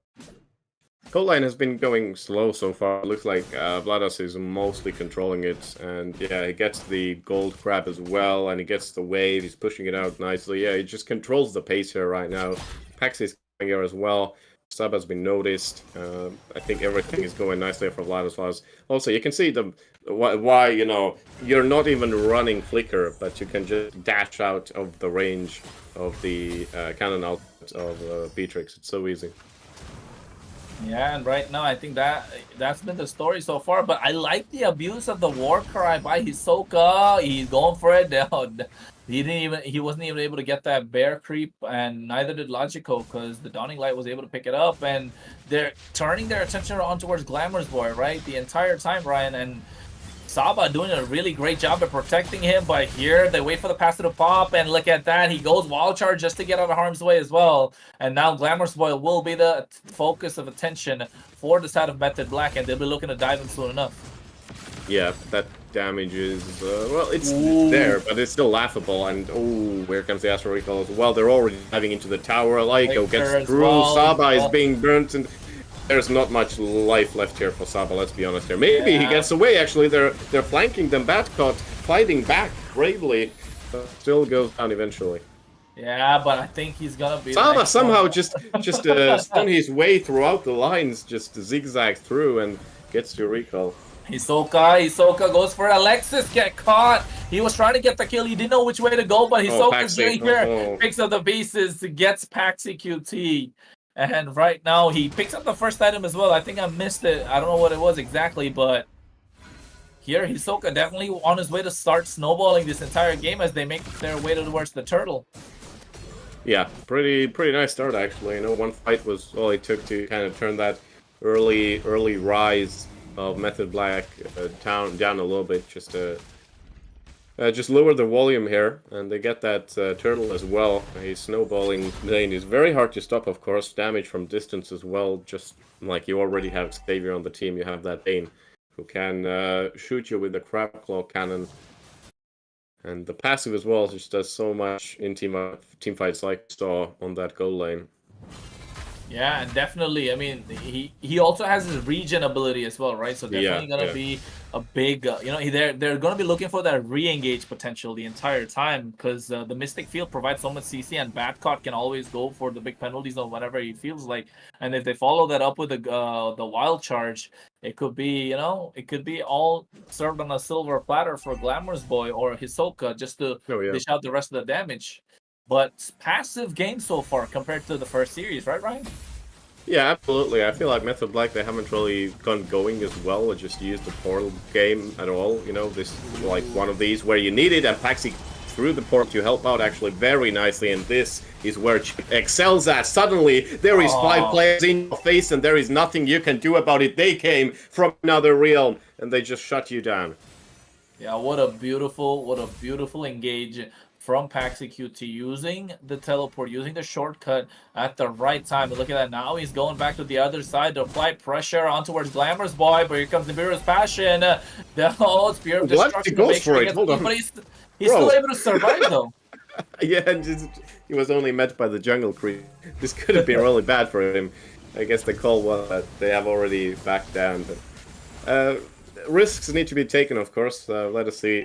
Currently, he needs to hold on to this lead he built early on, despite that weird fight in the goal line early on, which had victims on both sides. But it is surprisingly tight and equal so far, the tightest game we've had this night at least.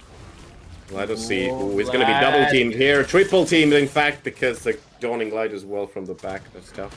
Yeah, what a gauntlet that was for him. He got copied rough.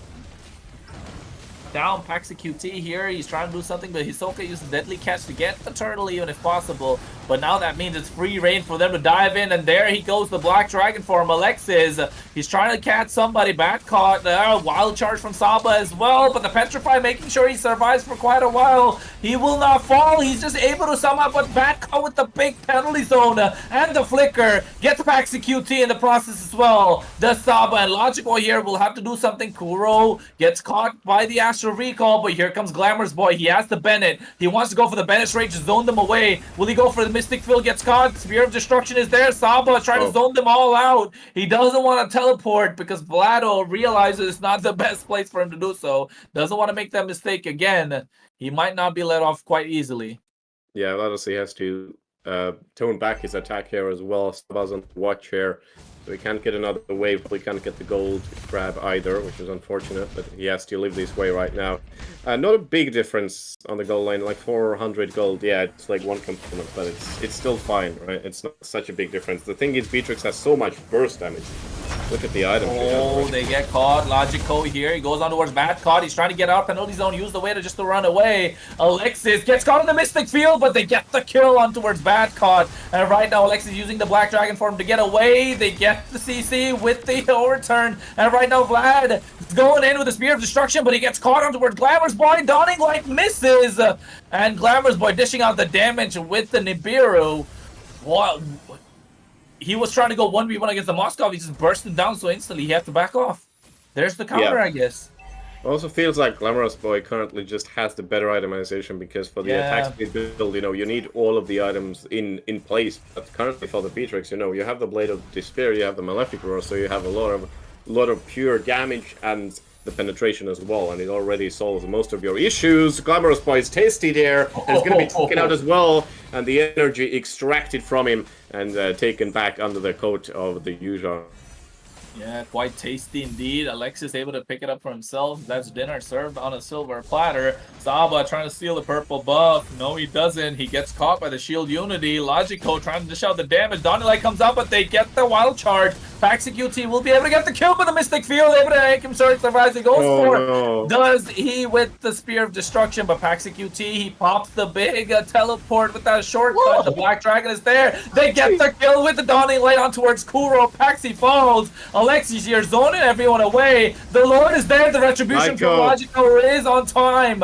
And right now they're trying to get Vlad. Hisoka comes in. He does not have the deadly catch. He has the he gets the kill on towards Alexis. They lose 3, but they get the Lord. Is that even worth it, Ryan? Remember the last series of Method Black we saw against Team Occupy? What was the keyword? The Lyco retribution timings, and this is what he does best. He won every retri fight in that series, and he's proving that again. This is so important. You know, they keep their head above the water here thanks to that. Even if they're already at the brink of losing these fights, they are somehow surviving. Paxi, though, I don't know. The chip itself doesn't too much. The portals are helping them out early game, but right now they're already losing their worth, and Teiko is like figuring out where they can strike from. Hisoka getting another big item here as well. As we can see, he's also taking flight, really. And another game where the Xavier is basically untouched, 308. Yeah, because they have nobody else to dive onto. Yes, you have Alexis, but he's trying to zone away Glamorous Boy the entire time. He's not able to reach Kuro because Saba is doing such a great job at just peeling for his team. And Badcott so patient with his penalty zone, ever so patient, just waits for the right time. And once the Black Dragon form is over, that's when he goes for the big penalty zone with the flicker. Although Kuro did get chunked down with that damage from the Astral Recall, you know, it's still the point that Alexis needs to step up to the plate and go after Kuro. You know, no questions asked. Just dive on towards him to make sure your team can have a comeback. Actually, pulling Badcott. Vladis, he just finished the Trinity build as well. He got the DHS, so he should be doing well off against the likes of Terizla now, against the Grok, so they should be a little bit easier for him. They still haven't got the tower. He's trying to make it no matter what, but Saba's arriving, and so is the whole crew, in fact. Vladis trying to kite away. Pax is in the middle of all that. Oh, and they get the wild charge. Misses. Wait, Vladis is in so much trouble here, though. He's going down. Oh. Black Dragon form. Kuro gets caught. This is the first time he is. That's a big shutdown from Logico. Badcott gets caught once again, and so does Glamorous Boy. Petrifies that Furious Start. They get the knock up as well. They get 2 kills. This will be the third one. Badcott will be the one to fall. No, he's still surviving, but not for long, because he gets taken down by Hisoka. He's able to take something for his team as he gets two turrets down bot lane, and he's still able to defend the mid lane as well.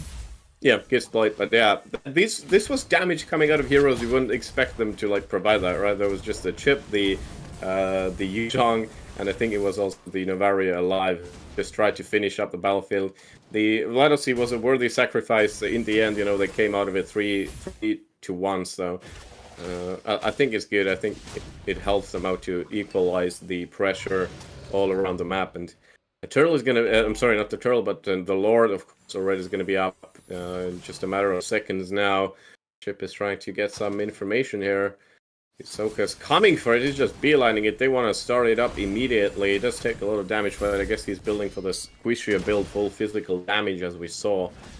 And I saw he's building like Endless Battle. I guess, you know, like... Kuro gets melted. Wait, I didn't even see that.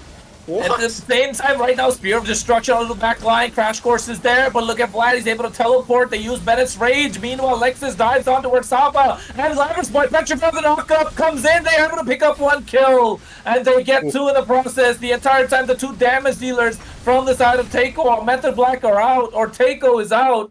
And Method Black now have the advantage. They get the Lord. This is the Luminous Lord, and now they can push their lanes in towards Teiko. Only a matter of time until they realize what they can do to make a comeback, because that's the 2 key kills that they need, Ryan, and they got those 2 kills. Yeah, exactly. You know, you take Kuro out immediately. That already forces Teiko into a panic state. You know, you need to reposition much better to cover for. You can carry what you have alive. That's just the ADC, Glamorous Boy, and they're going to be CC. A little bit Lyco though. He gets a lot of damage, and the Moscow Spears do a lot of damage, but Hisoka stays alive, and the Sharks go through. Lyco goes down. Paxi stays alive for the meanwhile. Yeah, bad caught, almost getting caught there. But meanwhile, the Lord marching down the top lane, Bennett's Rage being used to clear it out. He will get the tier 2 up top, and now they're pushing the tier 1 down in the mid lane, while bot lane's been pushed completely, except for the inhibitor that's left standing. They're still able to hold on to the tier 2 in the mid lane, Teiko, but with the gold lead that's there, it's not much. But now this leaves the map open for Method Black, especially Paxi QT, who is able to teleport towards one side and the other, and they can utilize that mobility to their advantage and could be the difference maker right now. Yeah, absolutely. And Let's see here right now. It's stabilizing a little bit. Very interesting position there for Paxi, but I mean, of course, he does have everything available to himself, just like Overdrive as well, so he can get out of that position if he wants to. I guess he's trying to see who's coming to defend against the waves here. It does quite a lot of damage to Hisoka as well, by the way. And puts down a portal. Should be getting away safely with the overtime if it's getting a little bit rough here. Yeah, he gets the speed up here, but he's going to be knocked off. Paxi forced the flicker, but, well, he's safe and sound at least. Yeah, but here comes the rest of the cavalry. Logical, he's forced his zone. He's zoned out by Badcard with a big penalty zone, and the Black Dragon from Alexis as well to zone them away. So not the right time, but meanwhile, mid-tier 2 falls, and Vlad is the one to get that. He's trying to get the inhibitor as well. Almost gets it, just left a little bit of HP that leaves it standing. And No time to get the blue buff. Lord. Ooh, they're trying to make an engage. Yeah, see Teiko is just hacking and slashing their way through the jungle right now. They're collapsing on them very soon now. Glamorous Boy got that Window of Nature as well, some survivability. Is there a reason why Glamorous Boy has played the whole game with the rocket launcher? Did they really nerf the sniper so bad? I'm not sure. Like, I don't think it's the fact that it's a nerf that hits so bad. It's just the fact that, you know, Bennett's damage output has just been really good without the nerfs. Yeah. So I think that's why. It's not that Renner does bad damage, it's that Bennett does a lot more damage. And you have a lot of AoE damage as well, so, and a short cooldown, so maybe that's why. Yeah, probably, yeah. I remember when, you know, he was out and that sniper rifle did like 5k damage with one shot. It's crazy, you know, the less we became awful, yeah. Yeah, that was when that was when Beatrix came out, but at this point, the Lord Dance is there. It's not the greatest thing to have because you have Chip on the other side, who could be a difference maker. And they get the Lord started, 25,000 HP, whittling it down slowly. And Logical, I think he's going for the retry timing again, but it feels dangerous. It's like in a 1v4 technically. Actually just goes in there, but it's dangerous. The crash course hits a lot of enemies, but there's no shield to give if your teammates aren't close enough. Here's Vladis. They're coming out at lightning speed again. The spears are going through everybody. He's switching targets accidentally to the jungle creep instead, so Badcard actually escapes. Yeah, a little bit of micro difference to make sure he survives, but I think this comes down to that big, nice play from Paxi, sacrificing himself to make sure his team gets a bigger piece of the pie. And guess what? They got the Lord method black, and now they'll be looking to end this game down the mid lane because the inhibitor is not there, being left exposed to the base crystal except for the sides. So definitely going to make the most out of this, and Method Black will be looking to pick up the game #1 in this best-of-3 series. Only a matter of time till we see that happen, Ryan. Or would there be the big upset with this defense? Oh no, it's 14-0 right now. The Lord is unstopped so far because they're turtled up near their nexus currently. Like is looking for some engage here. Just yeah, look at that. They get the inhibitors. The Lord is just waiting for the shop to open. Look at that. Black Dragon is there. They get the inhibitor up top, and right now Mystic Fuel catches them. Deadly Catch being used as well. Hisoka and company are able to defend somehow, some way, thanks to the Guardian's Barrier from Saba, able to slow down the Lord as much as they can, and that actually benefited them, and now they're able to defend thanks to that. Yeah, absolutely.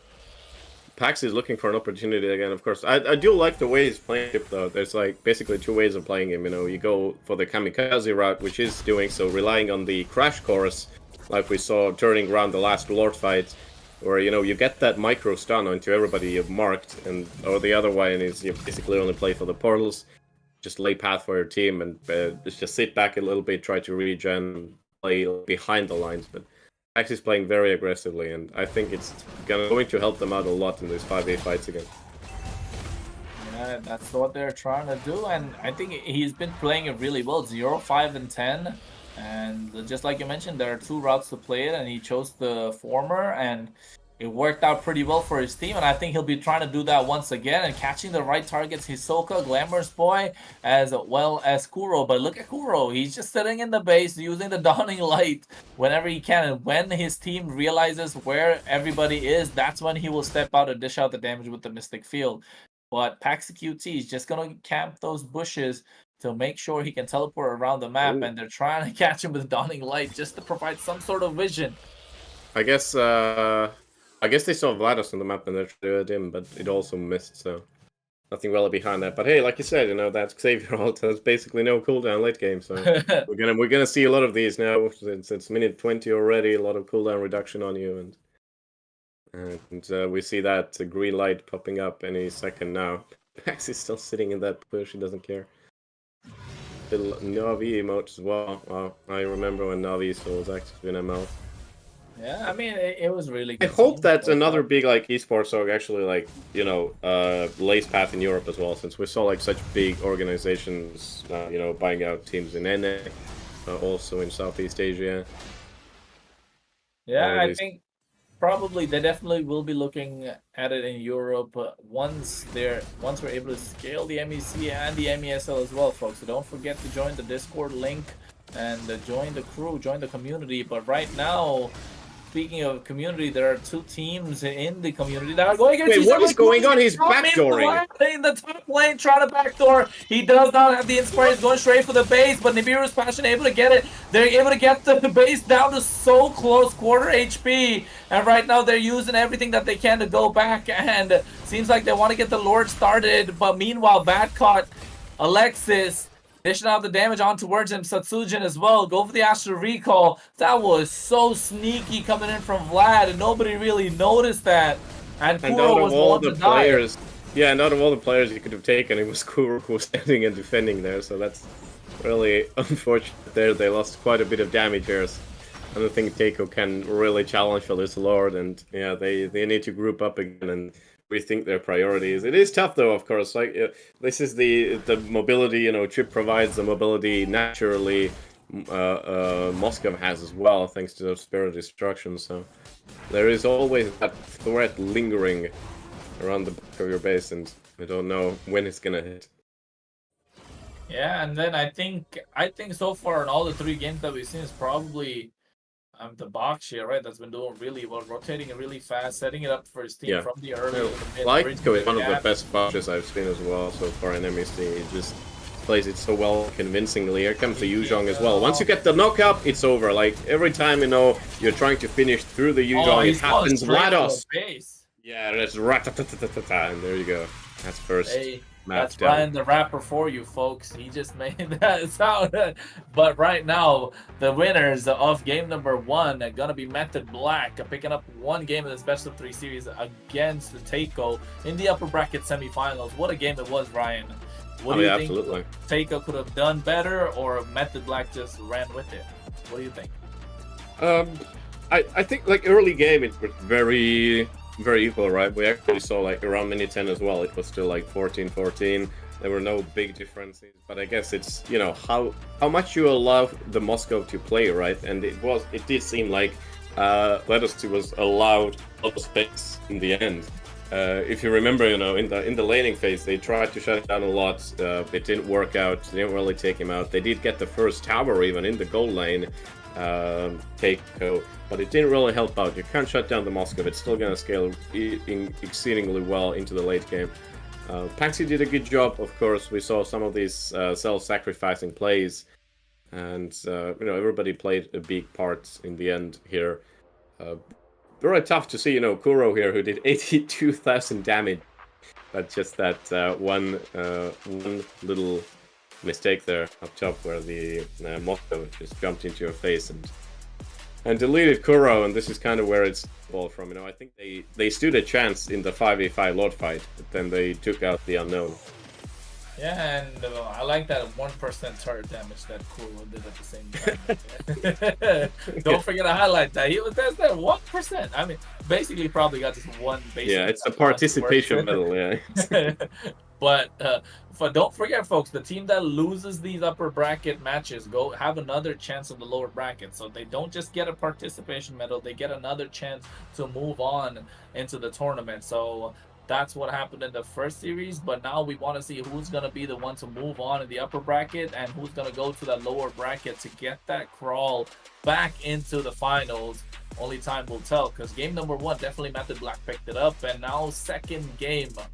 Let's see who it goes, because I think this was pretty close. The Bane was good, but once again, experimenting, not working. And yeah, it's again probably something you haven't probably played in 20 games in a row. he just picked it up. You know, it's a new season, new items, new emblems, everything basically, and it's so hard to fit this into the meta. You probably don't know or don't remember the interactions, how we played against like last year, so it is a bit difficult. Yeah, it did its job, of course. It did a very good job, you know, clearing jungle, everything like that. I think Lyko, of course, he's a very good jungler as well, so just because of that already, he can even make tanks clear really fast, win the retry fights, be a menace in the objective contests, but Hisoka did a very good job to keep up, I think. Hisoka did. I don't think there was any like big mistakes that came out from the side of Teiko. No mistakes. I think it was just really good gameplay from Method Black the entire time. So just like you said, Ryan. So I mean, now that means in game number 2 it could be really close for this series, right? Teiko could actually win the game against the Method Black. So don't be afraid if there's a big upset, folks, because I feel like Hockey is somewhere in the corner smiling, saying his prediction's probably going to come right. But, you know, you never know. Only time will tell. Unless Ryan, the man of the crystal ball, the one predicting the future, predicting the drafts, the way it's going. What do you think, Ryan? Yeah. Teiko What was my prediction? I think it was 2-1 for Method Black, or was it even 2-0 actually? I think I put down 2-0 and then you put 2-1. I took Synth's prediction, which was 2-0. It's interesting because, you know, these two sides met in Group D previously, and then Teiko won Method Black 2-0, playing a very standard draft as well. It was in the last patch. This was what gave them the group victory, so this is basically a rerun, and Method Black have already done a lot better, I think, compared to that first game. So maybe now where Method Black actually, you know, shows their true colors.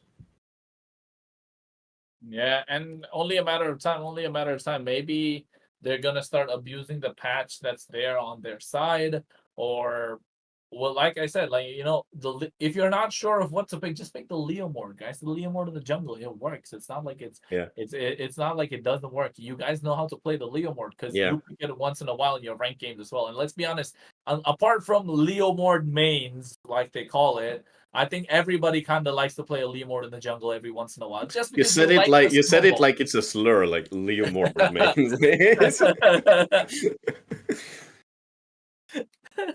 Well, but I mean, that's what it is, right? Like, everybody likes to every now and then everybody plays, you know, in the previous patch, for example, everybody played the Fredrin, the Baxia, the Akai, the Martis, and the jungle. But every now and then everybody wanted to pull up a Ling or a Fanny or like a Paquito, depending on the opponent's composition. But this is your opportunity. You don't know what to pick, just pick up the Leomord. It works, guys. It works. But for now, I think it's back into the draft once again, and I'll be excited to see a Leomord at least. But at the same time, folks, it's over, and now let's see how this draft will go down. I think similar bans coming out, Ryan, or are they going to leave that chip open?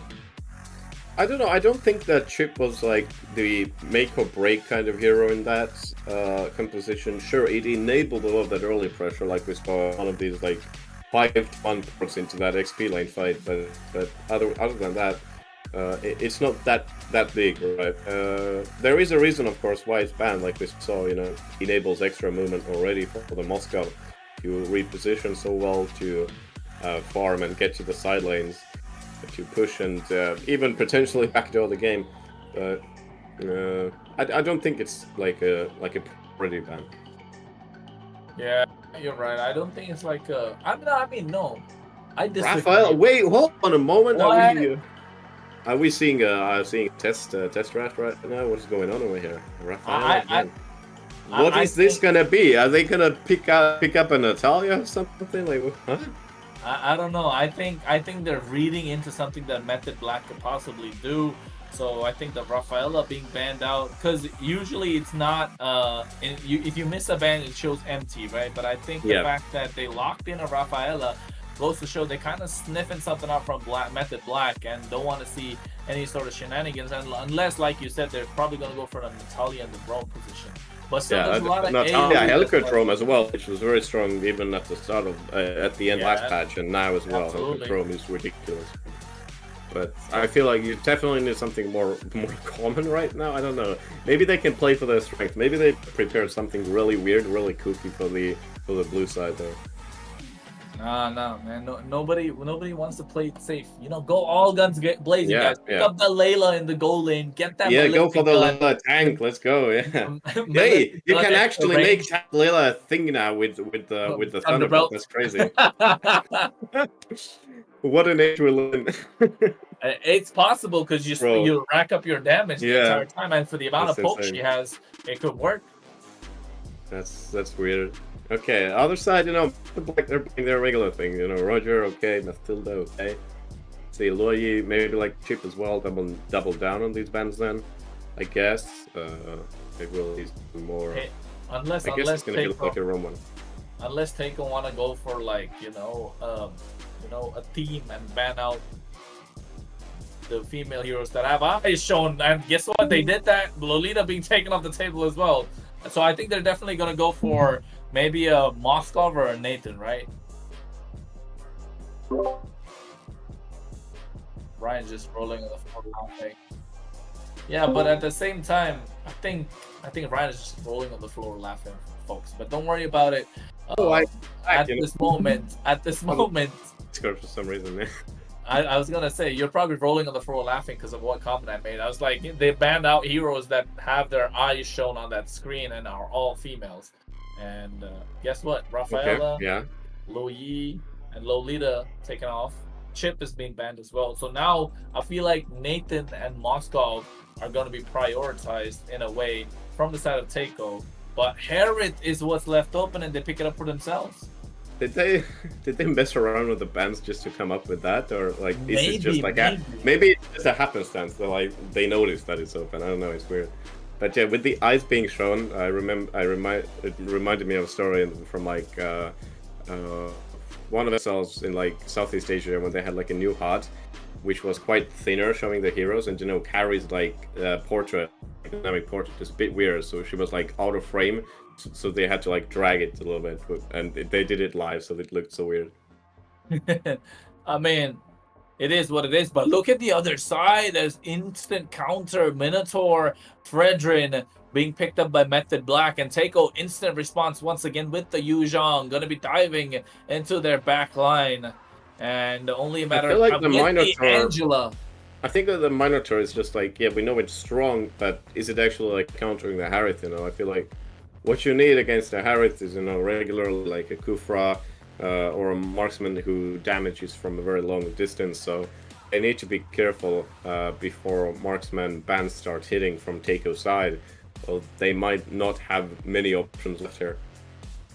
Yeah, but you're right in a well, way. I don't know. Like Teiko is just like going with everything that's like usually banned. They're just throwing everything at the wall and see what sticks. I don't know if I really like the Harith Angela combination. The Angela Yuzhong is extremely strong. Faramis.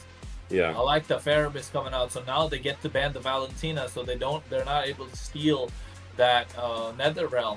But at the same time, if they put another mid laner on their side, they're going to be lacking the physical damage. So they're definitely going to be going for the Angela in the mid lane, it feels like. Yeah, this is like the unmovable force against unstoppable object, because like both teams, they have so much health now. They have these heals, sustains, and the team fights are going to be like 5 minutes long. The Valentina is banned out, and on the other side, maybe it's going to be something on the gold lane. So they're definitely going to take out the Moskov. The Roger's already been taken out the tables. The Moskov, and I think they're probably going to be looking at taking out the carry as well. Carry probably as well, yeah. Short range though, maybe a bit dangerous. Yeah, Claude or even a stun would be maybe better, I'm not sure. Carry you just wouldn't normal pick into Harith, I believe. But like, I don't know. Yeah, because you lose so hard against the Harith. You get to throw like 2 laterals before he's completed basically 2 dashes around you.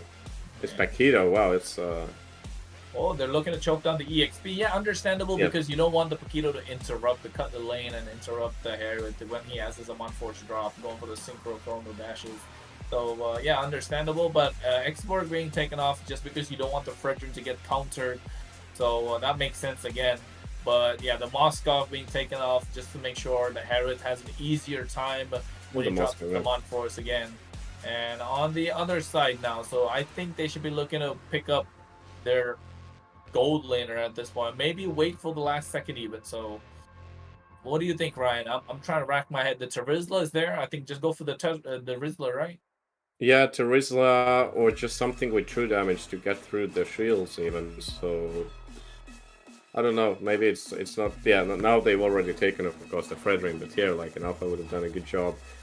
Thomas as well, but yeah, it's like you need something that really catches up with Harith, right?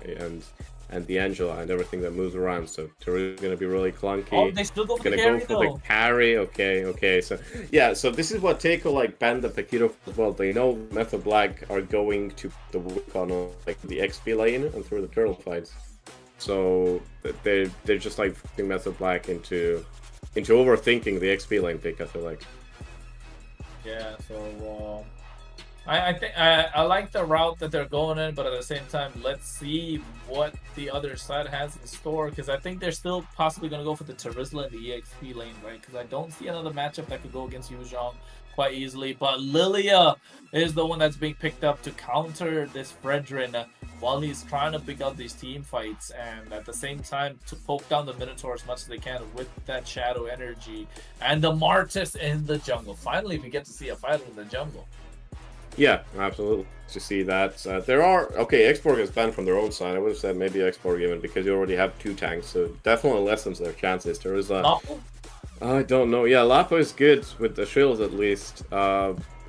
Esmeralda, let me think. Matcha as well, because you get the percent HP. They're gonna throw hero names at you. Yeah, no, but I think like these are actually legitimate choices there. Matcha, who could slow down the likes of Marty Yuzhong very well. Could work out here technically. Yeah, so let's see which way it goes. Dirath, okay. Ooh, a fight. It's a good counter against the whatchamacallit, the Yuzhong. So yeah. The Black Dragon, the half-naked daddy, yeah. But I mean, I think I like the Darath pick. It's not very common, but you know you see it a lot because of like because of the burst damage, and it can win lanes on its own sometimes. It's just how you time these kills, how you rotate around. As well, you can surprise a lot of squishes as well with your mobility actually, because it basically comes in 2 parts. It just feels like the wave clear is a bit better for Teiko thanks to the Lilia, thanks to the Harith. It just seems a little bit more well-rounded, but we are going into the Land of Dawn right now. These 2 drafts, they look very different. I feel like Teiko seems like they are strong, and just the Harith pick alone could definitely change the pace of the game. But yeah, we're gonna have to figure that out. Hello, Kronos. Welcome back. Oh wait, I was about to say, you know, the game that the route that it was going feels like it's gonna be 50-50, but it comes down to the mid laners at the end of the day, when they will use the big Nether Realm, or when will they be able to use that big black shoes. But here, look at that, they're baiting. So much damage being done already. And Saba, he gets pulled by the Shadow Stampede, but able to get out on time. Yeah, a lot of damage though. That forces a recall from Angela. That's usually expected when these squishy runs take a little damage, like we've seen Florian or Angela. They can lose out these river fights really fast. Pax is being bullied by the Marius here. He puts damage both on the Lethal Wanderer and the Minotaur. So Hisoka doing a nice setup here already, trying to get their side of jungle as well. Might get the Beetle, actually. He does. I think he retreat there. Yes, he did. But he's doing so much damage on his own. Actually has to retreat under his own tower, heal himself as well, and recall. So Hisoka has certainly started well. I didn't expect this sort of pace from the Martis, but that is something different entirely. And it promised to be a much more fast-paced game. This seems like it. Of course, Lyco taking a lot of time. Fredrin, not such a fast clearer. Saba looks like he hits the small beetle, so gets something at least. Steals one away. And Method Black being very reserved right now. Looks like Alex is not getting his chances against the Yuzhong too much. I think he's hit something at least because Batgod doesn't have a full HP bar, but there's definitely something there. And I think the turtle is about to start as well. So turtle is up now. They're trying to get the level 4 power spikes and Yeah, Badcock badly needs that XP. He does now. Okay, gets that black track form as well. Mid laner is having a... Romas are having a tough time, actually. Sub might not get the heart guard in time. Well, he will get from that minion, I think. No, not yet, actually. He forced the flicker out, though, from Paxi QT, so now they're not able to engage. Here comes the Black Dragon. Badcock going at the back line. Heart guard has been there, but look at that Minoan Fury along with a big Nether Realm coming out. And the turtle goes onto the side of a Teiko. Meanwhile, here he goes, the Black Dragon form. He drops the big appraisers, right? They able to pick up the kill. Paxi QT is the one to fall. Sava and Hisoka as well. Logico still able to survive. Badcock will go down to the Spectre Step. That's a double kill on towards Alexis. They did get the turtle, but they lost so much in return. Yeah, I'm not sure what exactly happened there. If you're looking at the Marius as well, he definitely used up the decimation already, and I'm not sure where it went. I was hoping that he gets some resets off, actually, because a lot of them were really low, and suddenly Lyco just dropped that massive sword on his head and caught that Marius out, so that fight went much worse than Teiko expected it to. It looked very equal on paper, but suddenly they were just all scrunched up under that Fredrin. Yeah, and you know, when he dropped that big appraiser's wrath, it made so much of a difference. And with all that crystal energy, he got the HP back, did that damage. But that goes to show that Fredrin is still viable in the jungle. By no means is he bad. It's just that he's not what he used to be. So you definitely need to be a master of the Fredrin to pull it off now. Not anyone can play it, but in the meantime, Hisoka a level ahead still. Yeah, that's the jungle clear speed, right? They nerfed the jungle clear speed, so he's struggling a little bit to keep up, but at the same time, he still dishes out tons of damage. He's able to absorb it all as well. Yeah, but it makes sense. I think it's fair because we saw these types of tank junglers completely stomping the playfield for quite a while, like Barrett and Fredrin did. Yeah, Badcock is being set up here and is being caught by surprise. Alexis didn't really deliver, though. There was a bit of a misplay from both of them, but I guess they already saw Hisoka, or Sachusin gave that information because they didn't want to engage either. Yeah, and now they're going for Kuro instead. They don't really reach it anyways. Kuro obviously has Black Boots available as well and gets away in case there is trouble. Yeah, the turtle is up once again. This is the second turtle of the game. Let's see who picks it up. But here, Vlad is able to get the corrosion site right now. So definitely going to be dishing out a little bit more damage compared to before.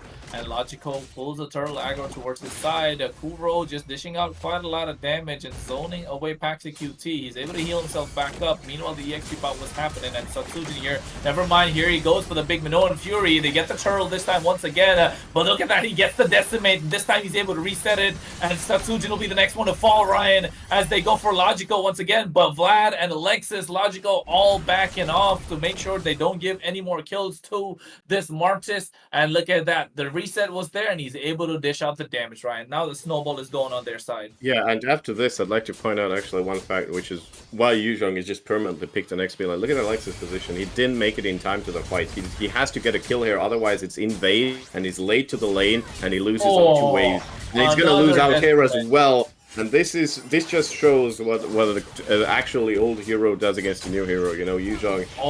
It's that fight Hisoka now. Oof, well, that's a whiteout and a half. Yeah, yeah. Indeed. Alexis was so late. You can see he was like in mid lane. He had the 50% rage. You know, he could take these fights. But the Black Dragon form, you know, already bursted way ahead of him. He was 5 miles ahead, and he couldn't really challenge for anything.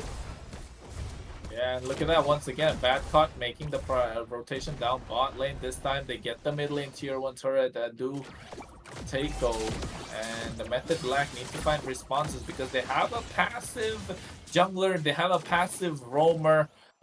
They do have the dive with Satsujin, but who's going to dive along with him? They do have Alexis not having the greatest of the early games that you want to see a Diroth have. You want him to see Snowball a little bit more, but forced to play the long lane right now and has to defend because 2 tiers top lane has been taken away already, and that's not the way you want your Diroth to be. You want your Diroth to be in their faces, aggressive, healing for your team, dishing out that damage and just bursting heroes down. Meanwhile, look at Teiko. They're able to get this bot lane tier 1 turret quite easily. Yeah, you can see there's a whole array of players there taking and just brute forcing their way through that tower. And the Martis build is coming along nicely as well, building the tank items next now. The new War Axe actually built by Dirath, it should do a little bit more damage. Also has the lifesteal now because it was what was it? It was put together with here.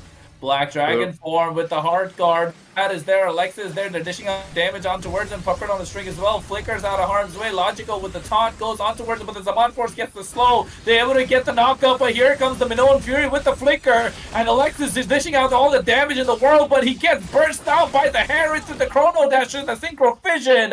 He picks up a triple kill for his team. And now they're able to push down bot as well. And they have extended the goal lead to 7,000 for the side of Teiko.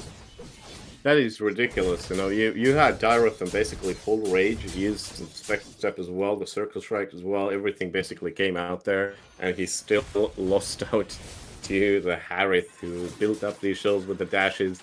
And yeah, it's just levels difference, you know. It shows you what is meta, what isn't in these fights. Of course, he was outnumbered as well, but he should have. I think he should have at least gone for kill.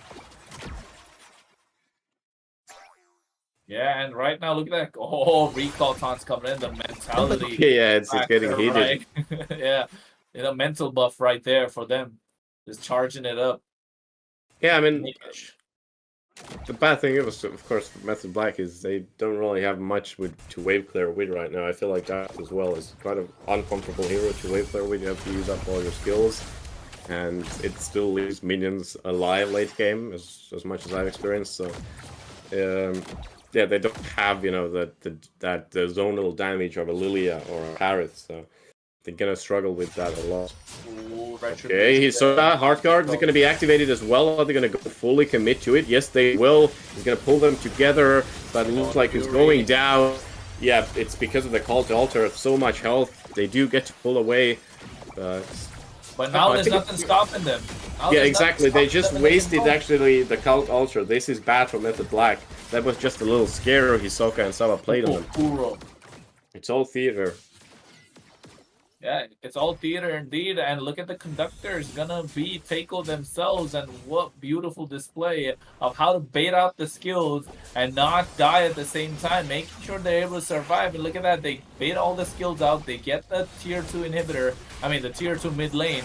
And now they're able to get the Lord as well. It's not the Luminous Lord, but Method Black into their base. And as a Dirot, that's not where you want to be. Blue, purple buff bush. Just waiting for the right time, the right opportunity, catch somebody off guard, and just delete them instantly.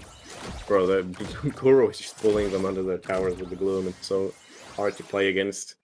And so Lilia, who can keep it up almost indefinitely because of the mana regen late game. It's definitely difficult. Now that tower is the gunner, that's for certain. Yeah, the Lord marching down the mid lane, and right now Black Dragon form to zone them away as well. Vlad is there, look at that Nether Realm being used. The Lord takes down the HP half, but with the Flicker, Minoan Fury from Paxi QT coming out. But there's the Decimate from Hisoka, they get one. Will there be more to follow? And look at Kuro, the Black hitting so much. Amazing. And right now they get that inhibitor top lane as well. Bot lane is still marching in, but will they be able to defend? Yes, seems like they will. But Kuro zoning 5 members away all by himself. 4 members right now after Paxi QT fell down. And look at that, they should be able to get the inhibitor down bot as well. Unless they're able to defend. I don't think they will be able to. Yes, they should be able to get it quite easily. And Kuro being the difference maker in this game, Ryan. Yeah, that's the power of Lilia, of course. Like, there's such a big area in which you can just bully the players and force them out of. Yeah, it's obviously going to become apparent, you know, when you force your enemies to be stuck in like that one last the map area. So it is extremely hard to fight back to. Like I said, they kind of lack that actual dive. You have Alexis, you have such a gen, but to reach them, you have to go through a lot of problematic heroes who you can't just shrug off, like the knock-up from Batcut, for example. So it's obviously difficult to deal with. Now, lining them up, so trying to get maybe one loose hero here, but they have to guard against the waves that are crashing in. Full damage build from Alexis. This is nice stuff to see. Hopefully he can maybe have another say in these fights, though. He does have 3 kills, which is the highest on Method Black's side by a long margin. And right now, let's see how it works I mean, out. you can see they're having extreme trouble just clearing the minions. Like, Lattice tries, but still, they can't keep up with the pace. New ones are marching in already. They're coming off a conveyor belt. Yeah, but because of all the poke coming in from Kuro as well, look at it. He just instantly cleared out 2 waves just by himself. I mean, yeah, they're playing like a platforming game here right now. They have to dodge everything. It's Dance Dance Revolution over here. And they're not able to do anything. The other team's not able to dance at all. Yeah. Oh, okay, Vlados just says, you know what? I'm gonna go for it, and they're gonna pop the cult out. This is them losing their mental. I feel like they could have ended badly. Kuro though was in trouble for a second. Black is gone, but they still have to defend. It doesn't matter. They don't have a say in the lore take, of course. They haven't seen the river in a very long time. And I like how they even delayed the Lord, right? They delayed the Lord knowing that it was going to spawn soon enough, so waited for the minion waves to spawn to make sure they got it on the right time and buys enough time for them. And now the Lord should be spawning, coming down the mid lane, I feel like. Nice bush check by Badcots to discover these 2 players actually hidden away. And let us see, Paxi, they were trying to put together something maybe to at least isolate Hisoka at least, but Badcot knows all about that. And Teiko, yeah, they're just showing great togetherness, this great spirit to just stay true to their team fight capability as well. Hisoka's testing the ground, but he still has the immortality as well, so he's allowed that. Lyko gets the Black Dragon, the Guardian's helmet. There's so much damage, they will not survive all of this. Yeah, and the knockup's coming in for the Minoan Fury as well, but everybody's falling. Even after the Decimate's being used, it's a full 5-man wipeout before they take the base crystal. And Teiko, with all upsets and making sure they take this series, move on in the upper bracket finals. And now it's gonna be all smiles for them. And Hockey's gonna be sitting in a corner telling everybody, I told you so. Isn't that right? Oh yeah, it's weird that it's again going this way, but it does seem like it's kind of going out of hand. It did happen this type of way against Flight Cover as well. Teiko, you know, they have what it takes. They have what it takes to pull through, and they have that resilience that we saw here. And that was just a question of finishing off, of course, because you could see that they were having such difficulty clearing the minions. They had so much trouble of just defending against Kuro alone that it just felt unfair. Yeah, and I mean, it's what they drafted into towards, right? They gave away too many picks on the other side. They gave the Herod, they gave the Yuzhong, and they gave the Angela, and those are usually must-ban heroes.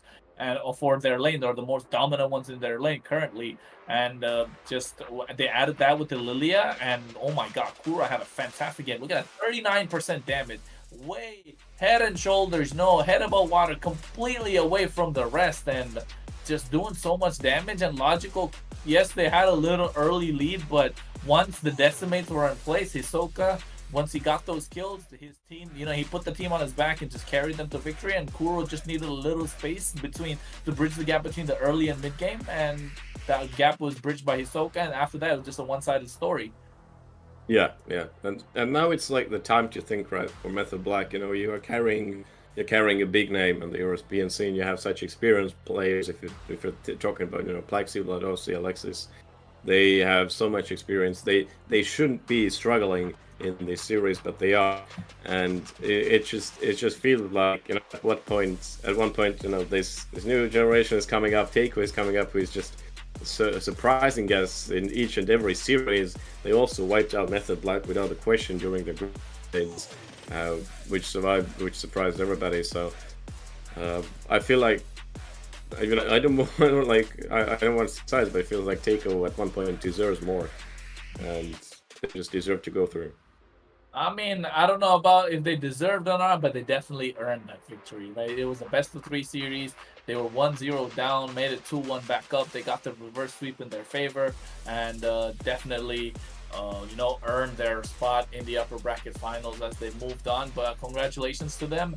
But unfortunate and fortunate for the side of Method Black, they do go down to the lower bracket, so they do have another fighting chance to stay in this tournament. However, the brackets will be looking really, really exciting, folks, and make sure you catch us for that as well, which is happening next week. And it's just an exciting time to be a part of a MLBB European esports, because soon after the MEC is done, in a couple weeks time, a couple months time, you know, you just had to be waiting. We got the MESL that's going to be coming up soon. For more information on that, make sure you follow the Discord and you know, be a part of the community to stay updated with all the information related to Europe. And also, of course, follow us on our socials whenever you can. Chronos, that's Ryan Rumbles, our streamers Dazai. Make sure you search us up on YouTube as well, and hit a follow and show some love and support. But at the same time, Ryan, you know, we had good games today. We had upsets. We had upsets yesterday as well. And I think the next few games are going to be really exciting, because it's going to be all or nothing for them and moving on to the finals. And it could be the mentality factor coming into effect now, especially after they find out how this new patch works when it's all, you know, all up. Now the people are going to get more familiar into it. They're going to put more time into it. So definitely going to get adjusted. And the next week is going to be a little more exciting for us. Unless, wait. Yeah. I'm about to say, I thought Teiko won. I'm in a different world, Ryan. Yeah, bro, it's 1-1. Yeah, you're like closing things off and stuff. I'm like, hold on a minute, buddy. Sorry, folks. I was in a different world. I really thought Teiko took it all the way they were playing. Oh my god, it's 1-1. Hey, you see this man over here? He doesn't believe in Method Black whatsoever. Yeah. Jail him. 2-1 for Method Black. I wanted 2-1 for Method Black. People are flaming me in the chat for sure now. But hey, folks, my bad. Method Black, I'm sorry about that. I give Teiko the benefit of the doubt. I felt like, for some reason, it felt like they won another game in between. I'm blanking. Whatever it is. Ryan, you gotta stop me. Whatever. No, it's fine. Yeah. You just let me go. Let me ramble on and on and on. But whatever it is right now, Method Black Teiko, game number 3 in this best of 3 series. I completely forgot. I blanked, Ryan. Oh my god. Embarrassing. Embarrassing. It is what it is, folks. There we are with the new draft then. Minotaur taken out first. Minotaur has done his chip as well, of course. Guess they don't want to give it to the blue side, Method Black then. Paxi could very well take it. But yeah, like you said, I mean, next week we might see like completely new drafts already. We might see some new champs. We might see actually these assassins being used. You know? Yeah, for sure. I think teams are going to get adjusted more towards the draft, and you know, they're going to be adjusted to the patches more, and going to know which hero really pops off, which hero makes sense into their draft, which way they can go about. And I'm gonna be honest, Ryan. I really felt like Teiko won 2 games, but shit. It's because, you know, it's the effect of the second game. It just felt so rushing. I think it was that. It just felt like Teiko just took it all in an instant. Yeah. And all those recall taunts that were there. So maybe I definitely need to hydrate at this point for. Oh yeah. I haven't had an opportunity to refill my water in a long time now. So yeah, he's getting in my head. I'm seeing visions already. No, I probably live in the future. You never know. Yeah. But at the same time, folks, I think it comes down to the fact that they need to not let go of this Harriet. They let go of the Angela, and I think Teiko capitalized on the opportunity, and it created a snowball effect. And now Method Black know that they cannot go with a tanky jungler route as well, because they have the Qeon, the Lilia, who was a really dominating factor, and it could be the difference maker entirely. So once again, now I think this is where Method Black really needs to pull out the assassin. Probably go for the Ling, possibly even go for, you know, a Nolan in the jungle. So it's a Lolita ban, right? So it's I feel like it's gonna play in the favor of some marksman pick, which they're going to be heavy on. At least I'm getting so. So they have already like a marksman in mind, and this I guess it's like a target ban as well, because we saw these Lolita bans already out before. But do they want to prio marksman here? I don't know. I feel like all of the games today haven't seen just these marksman first picks so much, other than like a Harith. There was that one Moskva, I think, in was it the first game in this series, actually? Yeah, and the Roger being left open, so definitely Roger something they shouldn't be letting go of, and I think giving away the Roger can be a difference maker for them. Once again, they gave away the Herod previous game. Now they're giving away the Roger, but Method Black towards Method Black and Teiko going for the tanky route this time. So they're gonna be putting Hisoka on the Fredrin. Yes, it's not bad, but the jungle clear speed is quite slow, and they pick up the Angelo for themselves as well. So Method Black needs to find answers, and I think it all comes down to having aggressive mid lane. Yeah, I feel like the Angela again from Teiko was like, we don't want to give it to opponents, or they would get Angela and Yuzhong. So we have to separate them, take away the Angela. Now Method Black only gets the Yuzhong, but it's still a very good path for them. They can take a Valentina here as well, which would be very strong. And you know, you're already set, and you force Teiko against the wall here in the... Yeah, and I think, let's see, they go for the box. Yeah, I guess Box are much more valuable against the regen comp then. Yeah, I like the Baksha coming in, not just because of, you know, the anti-heal that he brings, the life drain effect, but also the fact that he goes for faster rotations around the map. Yeah, the chase is good, everything is like smoother. Yeah, and also because they nerfed the jungle clear from Fredrin, so he's going to be much slower than what he was before. Baxia was fast before, now he's going to feel faster, not because they buffed him, but because they nerfed Fredrin, right? So definitely going to be a difference maker this time, so they need an aggressive mid lane on the other side, but they go for the Terizla in the EXP lane. So gonna be... Yeah, they're trying to get something, but on the other side, Method Black look like they want to dive and go all in. So if I was Teiko, I'll be looking to ban out the Faramis right now. Yeah, I think it would be a good option for sure. You know, you don't want to put extra health on these heroes as well. The Raphael is been a big key thing. I guess it's just to like the healing and the movement speeds. It definitely is a good boost to Baksha as well. I haven't seen these comps a lot, but I'm just guessing like Raphael and Baksha would be really nice together. And the Moscow taken away again, okay. Just standard stuff here. So the goal lane is definitely in the favor of the Black here heavily. Yeah, definitely on their, they're going to be looking to choke down the gold lane, but at the same time, they can flex the rod. Okay, wait, never mind. I was going to say they could flex the rods in the jungle, but they have a Baksha instead. So definitely looking to choke down the gold lane as well. Oh, I remember when Baksha was played the XP lane, they could do that as well, but that was like meta? old times. Yeah. Wasn't that M2 meta? That yeah, was I think so long so, ago. Yeah, but right now, they take out the Novaria, but ban out the Rafaela once again. So I think they know Method Black have some sort of a strategy that comes with the Rafaela. So definitely respecting that factor on the other side, but at the same time, I don't think it's worthy of a ban. Because yes, you can go Rafaela, but it's still counterable because you have the Terizla, and you'd rather have the opposition clumped up and you know, in an Ube composition where you can use your penalty zone. So it makes sense, but I mean, it kind of misses out on another ban in the mid lane that they could choke, for example, the Faramis or the Valentina. But here on the other side, Method Black choking down the Claude in the goal lane, and let's see Teiko which route they'll be going about right now. Yeah, it's hard to say right now. Like, you obviously need something also. I don't know. I feel like they're well set on the CC department. I guess this is what you're going to rely on, mostly against the Roger as well. If he escapes, you know, now you got to think of the damage dealers first and foremost. Yeah, I guess the mage comes out here. I mean, and the Valentina is still open on both sides, and I'm not sure. If they go for Vexana though. How is the Valentina still open? Like, you have like Black Dragon form, then you can other side you can still away Heartguard, which is insanely strong also. If you have like a they go for the Xavier instead. Method Black. I guess the damage is more important now. Yeah.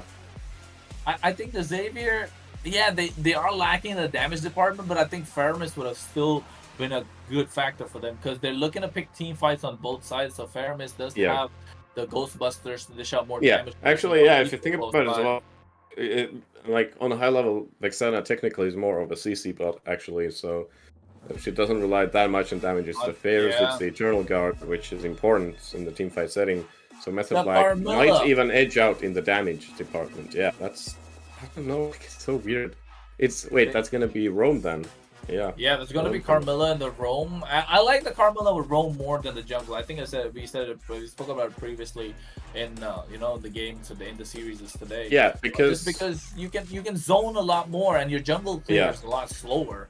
Yeah, So- exactly. You have less, basically less like goals you need to complete. Like in jungle, you need to go for the clears. You have to go for the objective fights. As a roam, it's maybe a little bit easier. Also, you're pretty tanky early on. You can last longer in these river fights just as a roam without needing to think that if I go down, we're gonna like lose the objective completely. And the carry in the end, I guess that's needed. It's just the marksman hierarchy that comes into play. Yeah, and right now the carry to top off the draft for the side of Teiko. Yes, you need a tank killer on their side, but you have the protection as well, so it kind of makes sense. But I'm not really liking the Xavier. Yes, the Xavier did get buffed, but at the same time, I don't think it's the greatest mage and greatest mid laner that they could pick at this moment. They go for the front to back composition. They have everyone that's gonna dive in, but no one really there to protect the Xavier. So only time will tell which team will come out on top. Because I know everyone is excited about this series, and I thought it was already over for the way that was going about. Because the Lilia Kuro was absolutely crushing in the mid lane. Yeah, you thought it's in over. the previous game, at one point it felt like it was such a long series that it almost got over. And yes, I was mistaken, folks, and I got a step ahead of myself. And now, however, we are in game number 3 of this best of 3 series, the final series of the day, and it's going to be the second semifinals in the upper bracket between Method Black, that's going to be on the blue side, and on the red side is going to be Teiko. Winner takes all right now, move on to the upper bracket finals, while meanwhile the other gets a chance and a shot at the lower bracket once again. Only time will tell which team will take this game and move on, folks.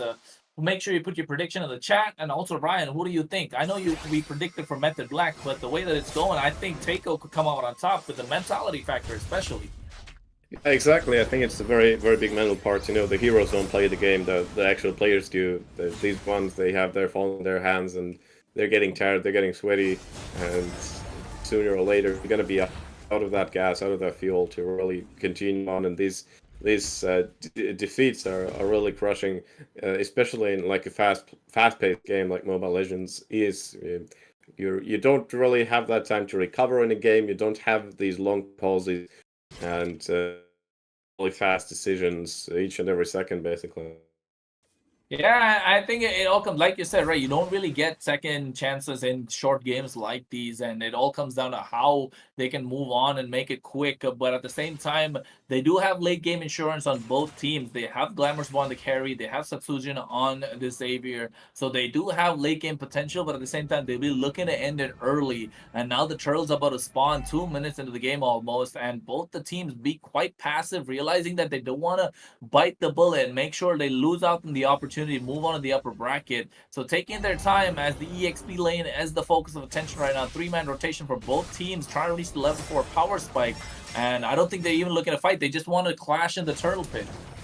Yeah, exactly. It's interesting to see. I feel like Teiko maybe early game are going to be weaker because of that power spike you get from Black Dragon form is insane. You know, the zoning capability you can see already pushing Kuro away for all the damage. Here we go. And Badcott gets caught. Meanwhile, the back line, he goes for the Furious Dive. He picks up a kill on towards Kuro as well. Kuro, Hisoka, the first ones to fall. And Satsujin is the one dishing out the damage with that Savior's Dawning Light. He gets melted. And they pick up the turtle, do Method Black. And right now, it seems like it's going to be a... Oh, wait, it's Teiko. Method Black. I'm confused. I don't know which one is which at this point. So... Yeah, that was Method Black. Correct. That was Method Black. Yeah, actually, it's correct this time. Yeah, it was correct. I was like, why am I getting confused? Is yeah, they're like whatever, Ryan. Double crossing us already. Yeah, I know, about to say.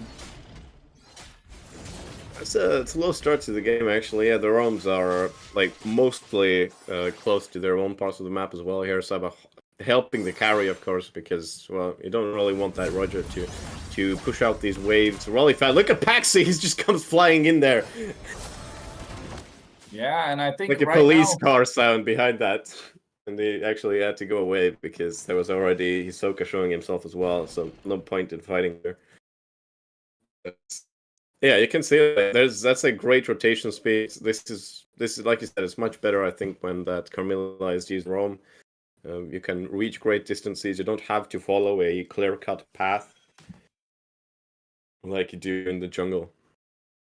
Yeah, and it's not Ladusi is just not Ladusi is not putting one step forward. He knows that Angelo is babysitting. This is solo queue goal lane over here. The support is just stuck on goal lane.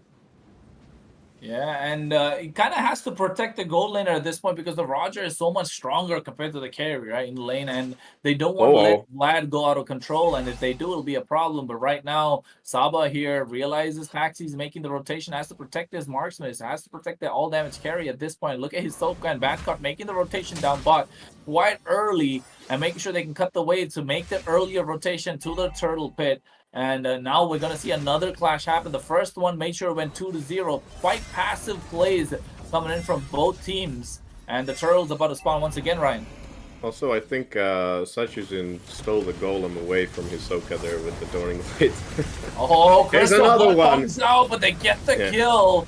And look at that, quite easily picking up for themselves. Kuro not feeling the greatest in this game, 0-0 so far after that previous game. But look at that, they go for the Furious Dive with the Petrify. They get Saba, who was just standing there, I think using the hard guard on someone, but gets caught instead. So they lose 2 in the process once again. And that's 2-0 towards Method Black. Once again, the Turtle makes it 4-0.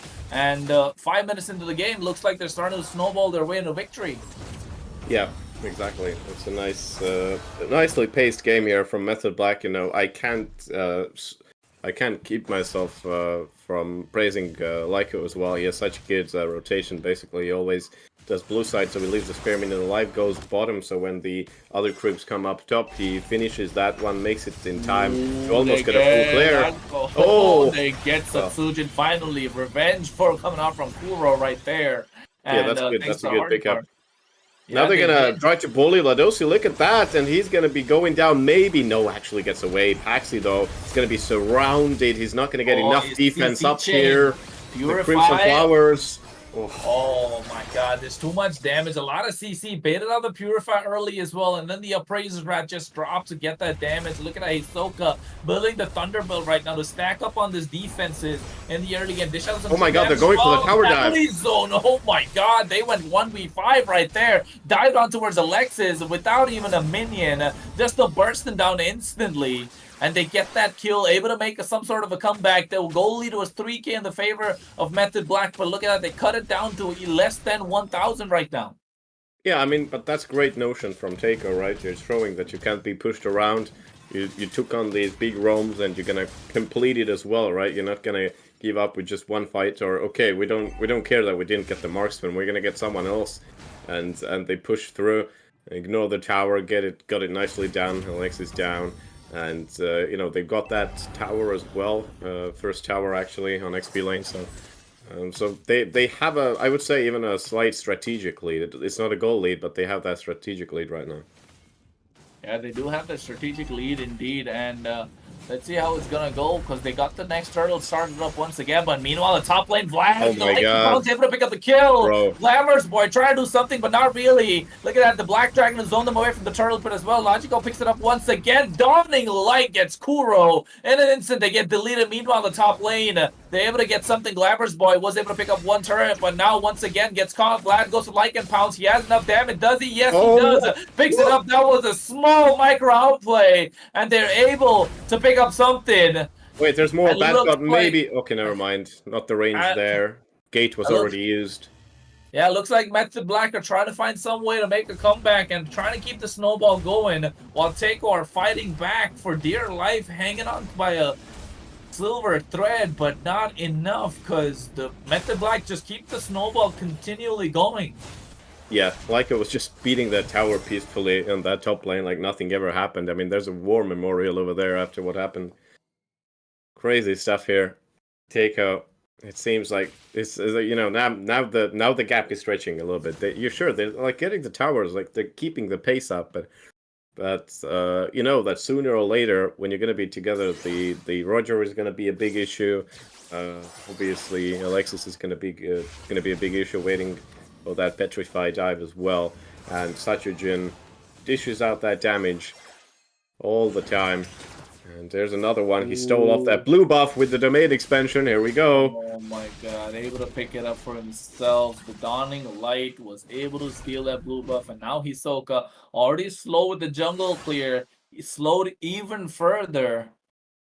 But still they're holding on, right? They're still holding on, making sure they have a chance at a comeback, and it all boils down to how Alexis is able to dive to the backline, the right timing, and catch Kuro off guard, or Glamorous Boy even. Yeah, now they're just trying to play together as close as possible, shoulder to shoulder. Trying to get these one picks, just like we saw earlier when they rotated from XP to mid dive. So Lattice gets that Endless Battle as well. Huge item, of course. Has so much survivability now.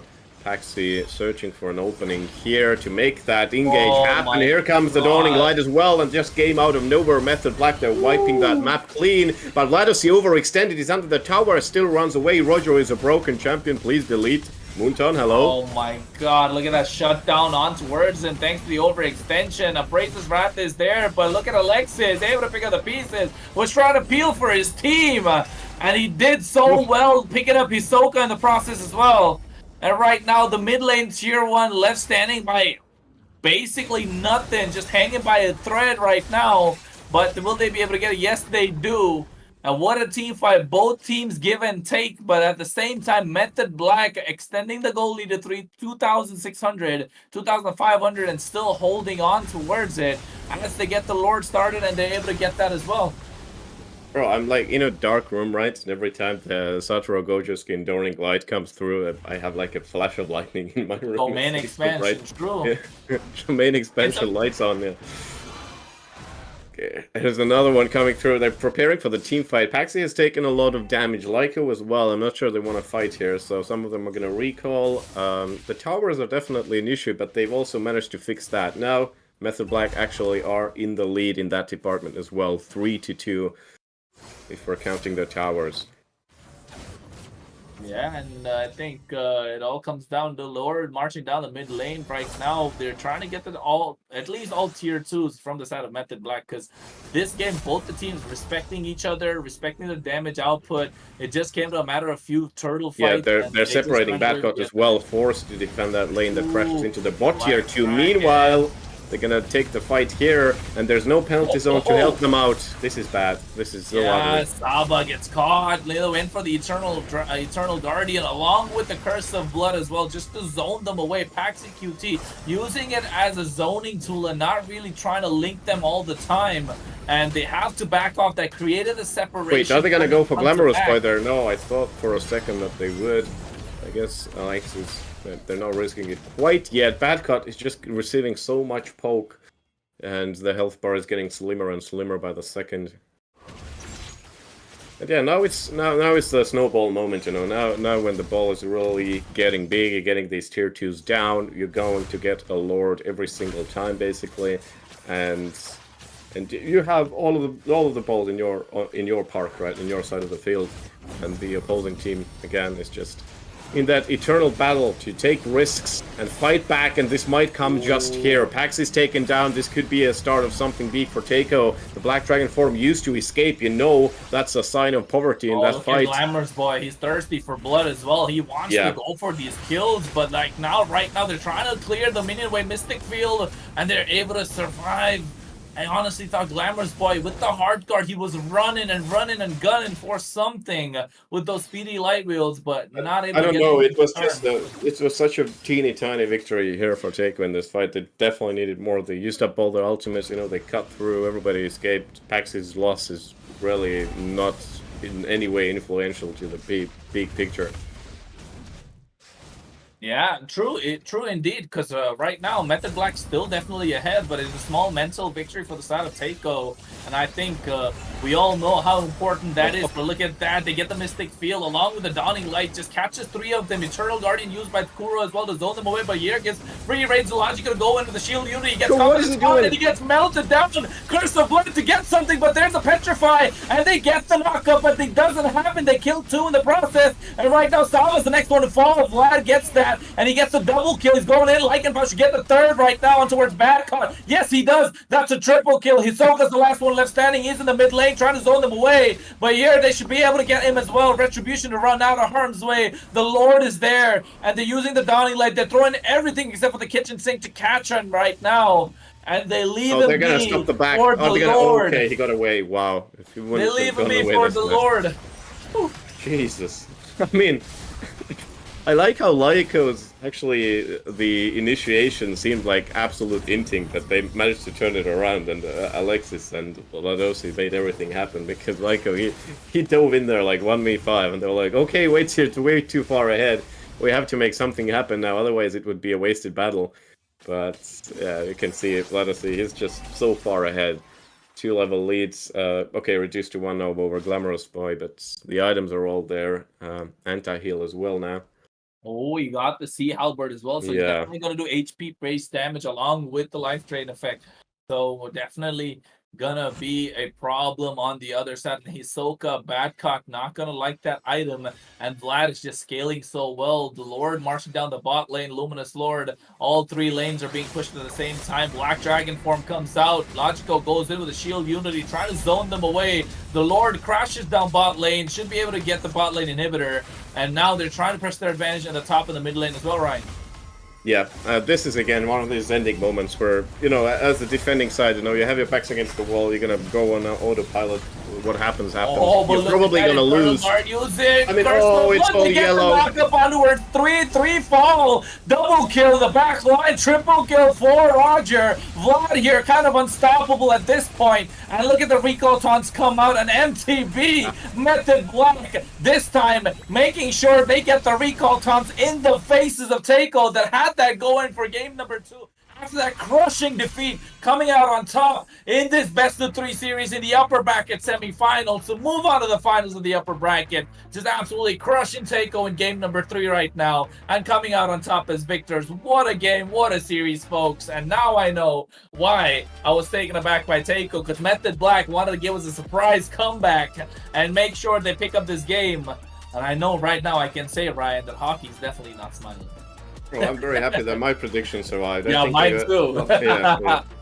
But yeah, it was a great night. Very exciting second series between the Method Black here and Teiko. I think it rivals the Opertum Birthright series, but you know, we're further into the tournament, so these best of 3s that go to 3 games really have much more importance, much more energy, and much more impact on both the players' mentality and everything you get from them as well. You know, you get experience, you get to know how these team comps interact, and well, one thing you can say is do not leave Roger open. Yeah, they left Roger open, you know, leave the Harith open, Angela, all these meta heroes left open. And I think it's safe to say, Ryan, after watching all these games today, after the new patch comes out, yes, the Assassins are great. We haven't seen it yet, but we know the Assassins are great in general. But I think Baxia might slowly start to take that King of the Jungle position. Yeah, he even got an adjustment, time, right? But, and technically it was like what? It was technically a buff even. So I don't know. I feel like if we have these national leagues starting again, I believe he might be getting nerfed. Well. And I didn't even notice Vladosi built a Sky Piercer as well. He didn't. He finished on like 9 kills. Yeah. Makes sense. And he died once. He didn't lose stacks. I believe at the end he probably had like 30 then or something, or 40 even. Yeah. Look at the brackets though. CNQ versus Method Blacks for the upper bracket finals. The lower bracket semifinals being Opertum versus Team Lunatic and Teiko and Light Cavalry. I think that's gonna be a cracker series, right? Teiko and Light Cavalry. Ooh, Light Cavalry, your favorite team, Ryan, and Teiko, the underdogs, upsetting everybody, making their way into the lower bracket finals. And Opertum eSports, I think they have, they gotta prove a point to all the viewers and everybody else watching, because they are still the top dog indeed, and definitely looking to make that make that comeback from the lower bracket as well. So definitely exciting games to watch out for in the MEC Season 3, and of course don't forget to follow our socials. My name is Kronos, that's Ryan Rumbles, alongside me, caster and host for today, and also follow the Discord channel of the MLBB Europe eSports to get more information on the MEC for Season 4 maybe, and also the MESL that's going to be coming up in the future. And I think, Ryan, what a day, what a series, right? Yeah, absolutely. Very, very happy to end it this way. We're still pumped up, you know. I don't care. It's past midnight already here. Oh, Very, it's past midnight. yeah. It's all dark here already. Oh yeah, it's But dark here too. I can it's look great. outside. Yeah, you know, the game is of course picking up pace as well. International events starting. MEC is starting next week as well. If you want to see what the real pros are figuring out from this patch, then. And I guess that's it. We will see you next week, of course. Yeah, see you next week. Bye bye. Good night. Bye bye. Good night. Money make the world go round. I'm trying to get it all right now. Everybody worry about the crown being. Look, homie, I'm the man right now. Talking to a peon, kind of time we on. Jump roll like the kind of take eons. Got a little buzz, it's time to go beyond. Can't look back, no time to hit rewind. Yeah, she wants to do S class. I'm like, boo, you must ask. They pour way too much in your glass. Just move your hips like a hold up class. Hit the gab, I talk that gap. Strut like up, man, I walk that shit. When I'm up, that's it. I'ma start living reckless. Get that bag, I'ma walk like this. Yeah, I'ma walk like this. Hit that lane, I'ma walk like this. Walk in the spot, but they all get lit. Told them on flow, let me talk my shit. Every song bang, when they drop in hit. Said on the man, post out, no miss. Over your head, next time, don't slip. Play your part, better read that script. Yeah, I'ma walk like this.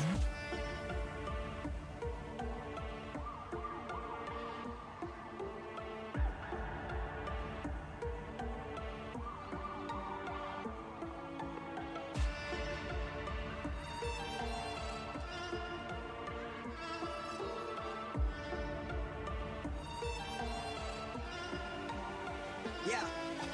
I'm steady focused on money now. I'm trying to count to 100 down. That's daily. Brady pay me. M's and M's, no slim shady. Make account going so crazy. Still live it up when I'm over 80. Flying, I'm hotter than Hades. Middle fingers up to the ones when I hate me.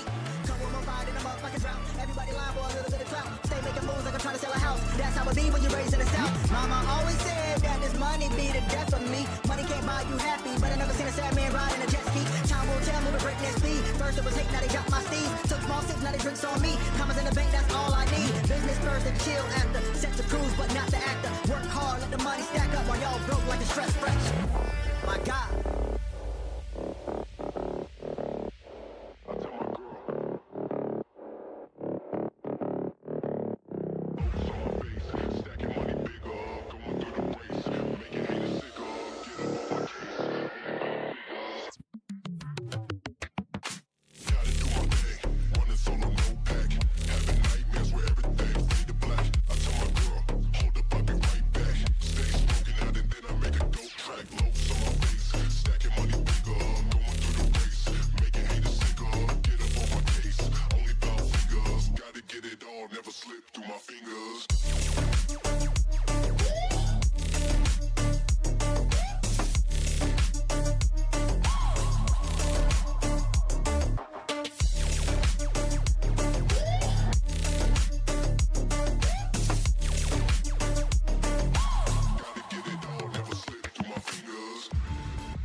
Ain't no last name.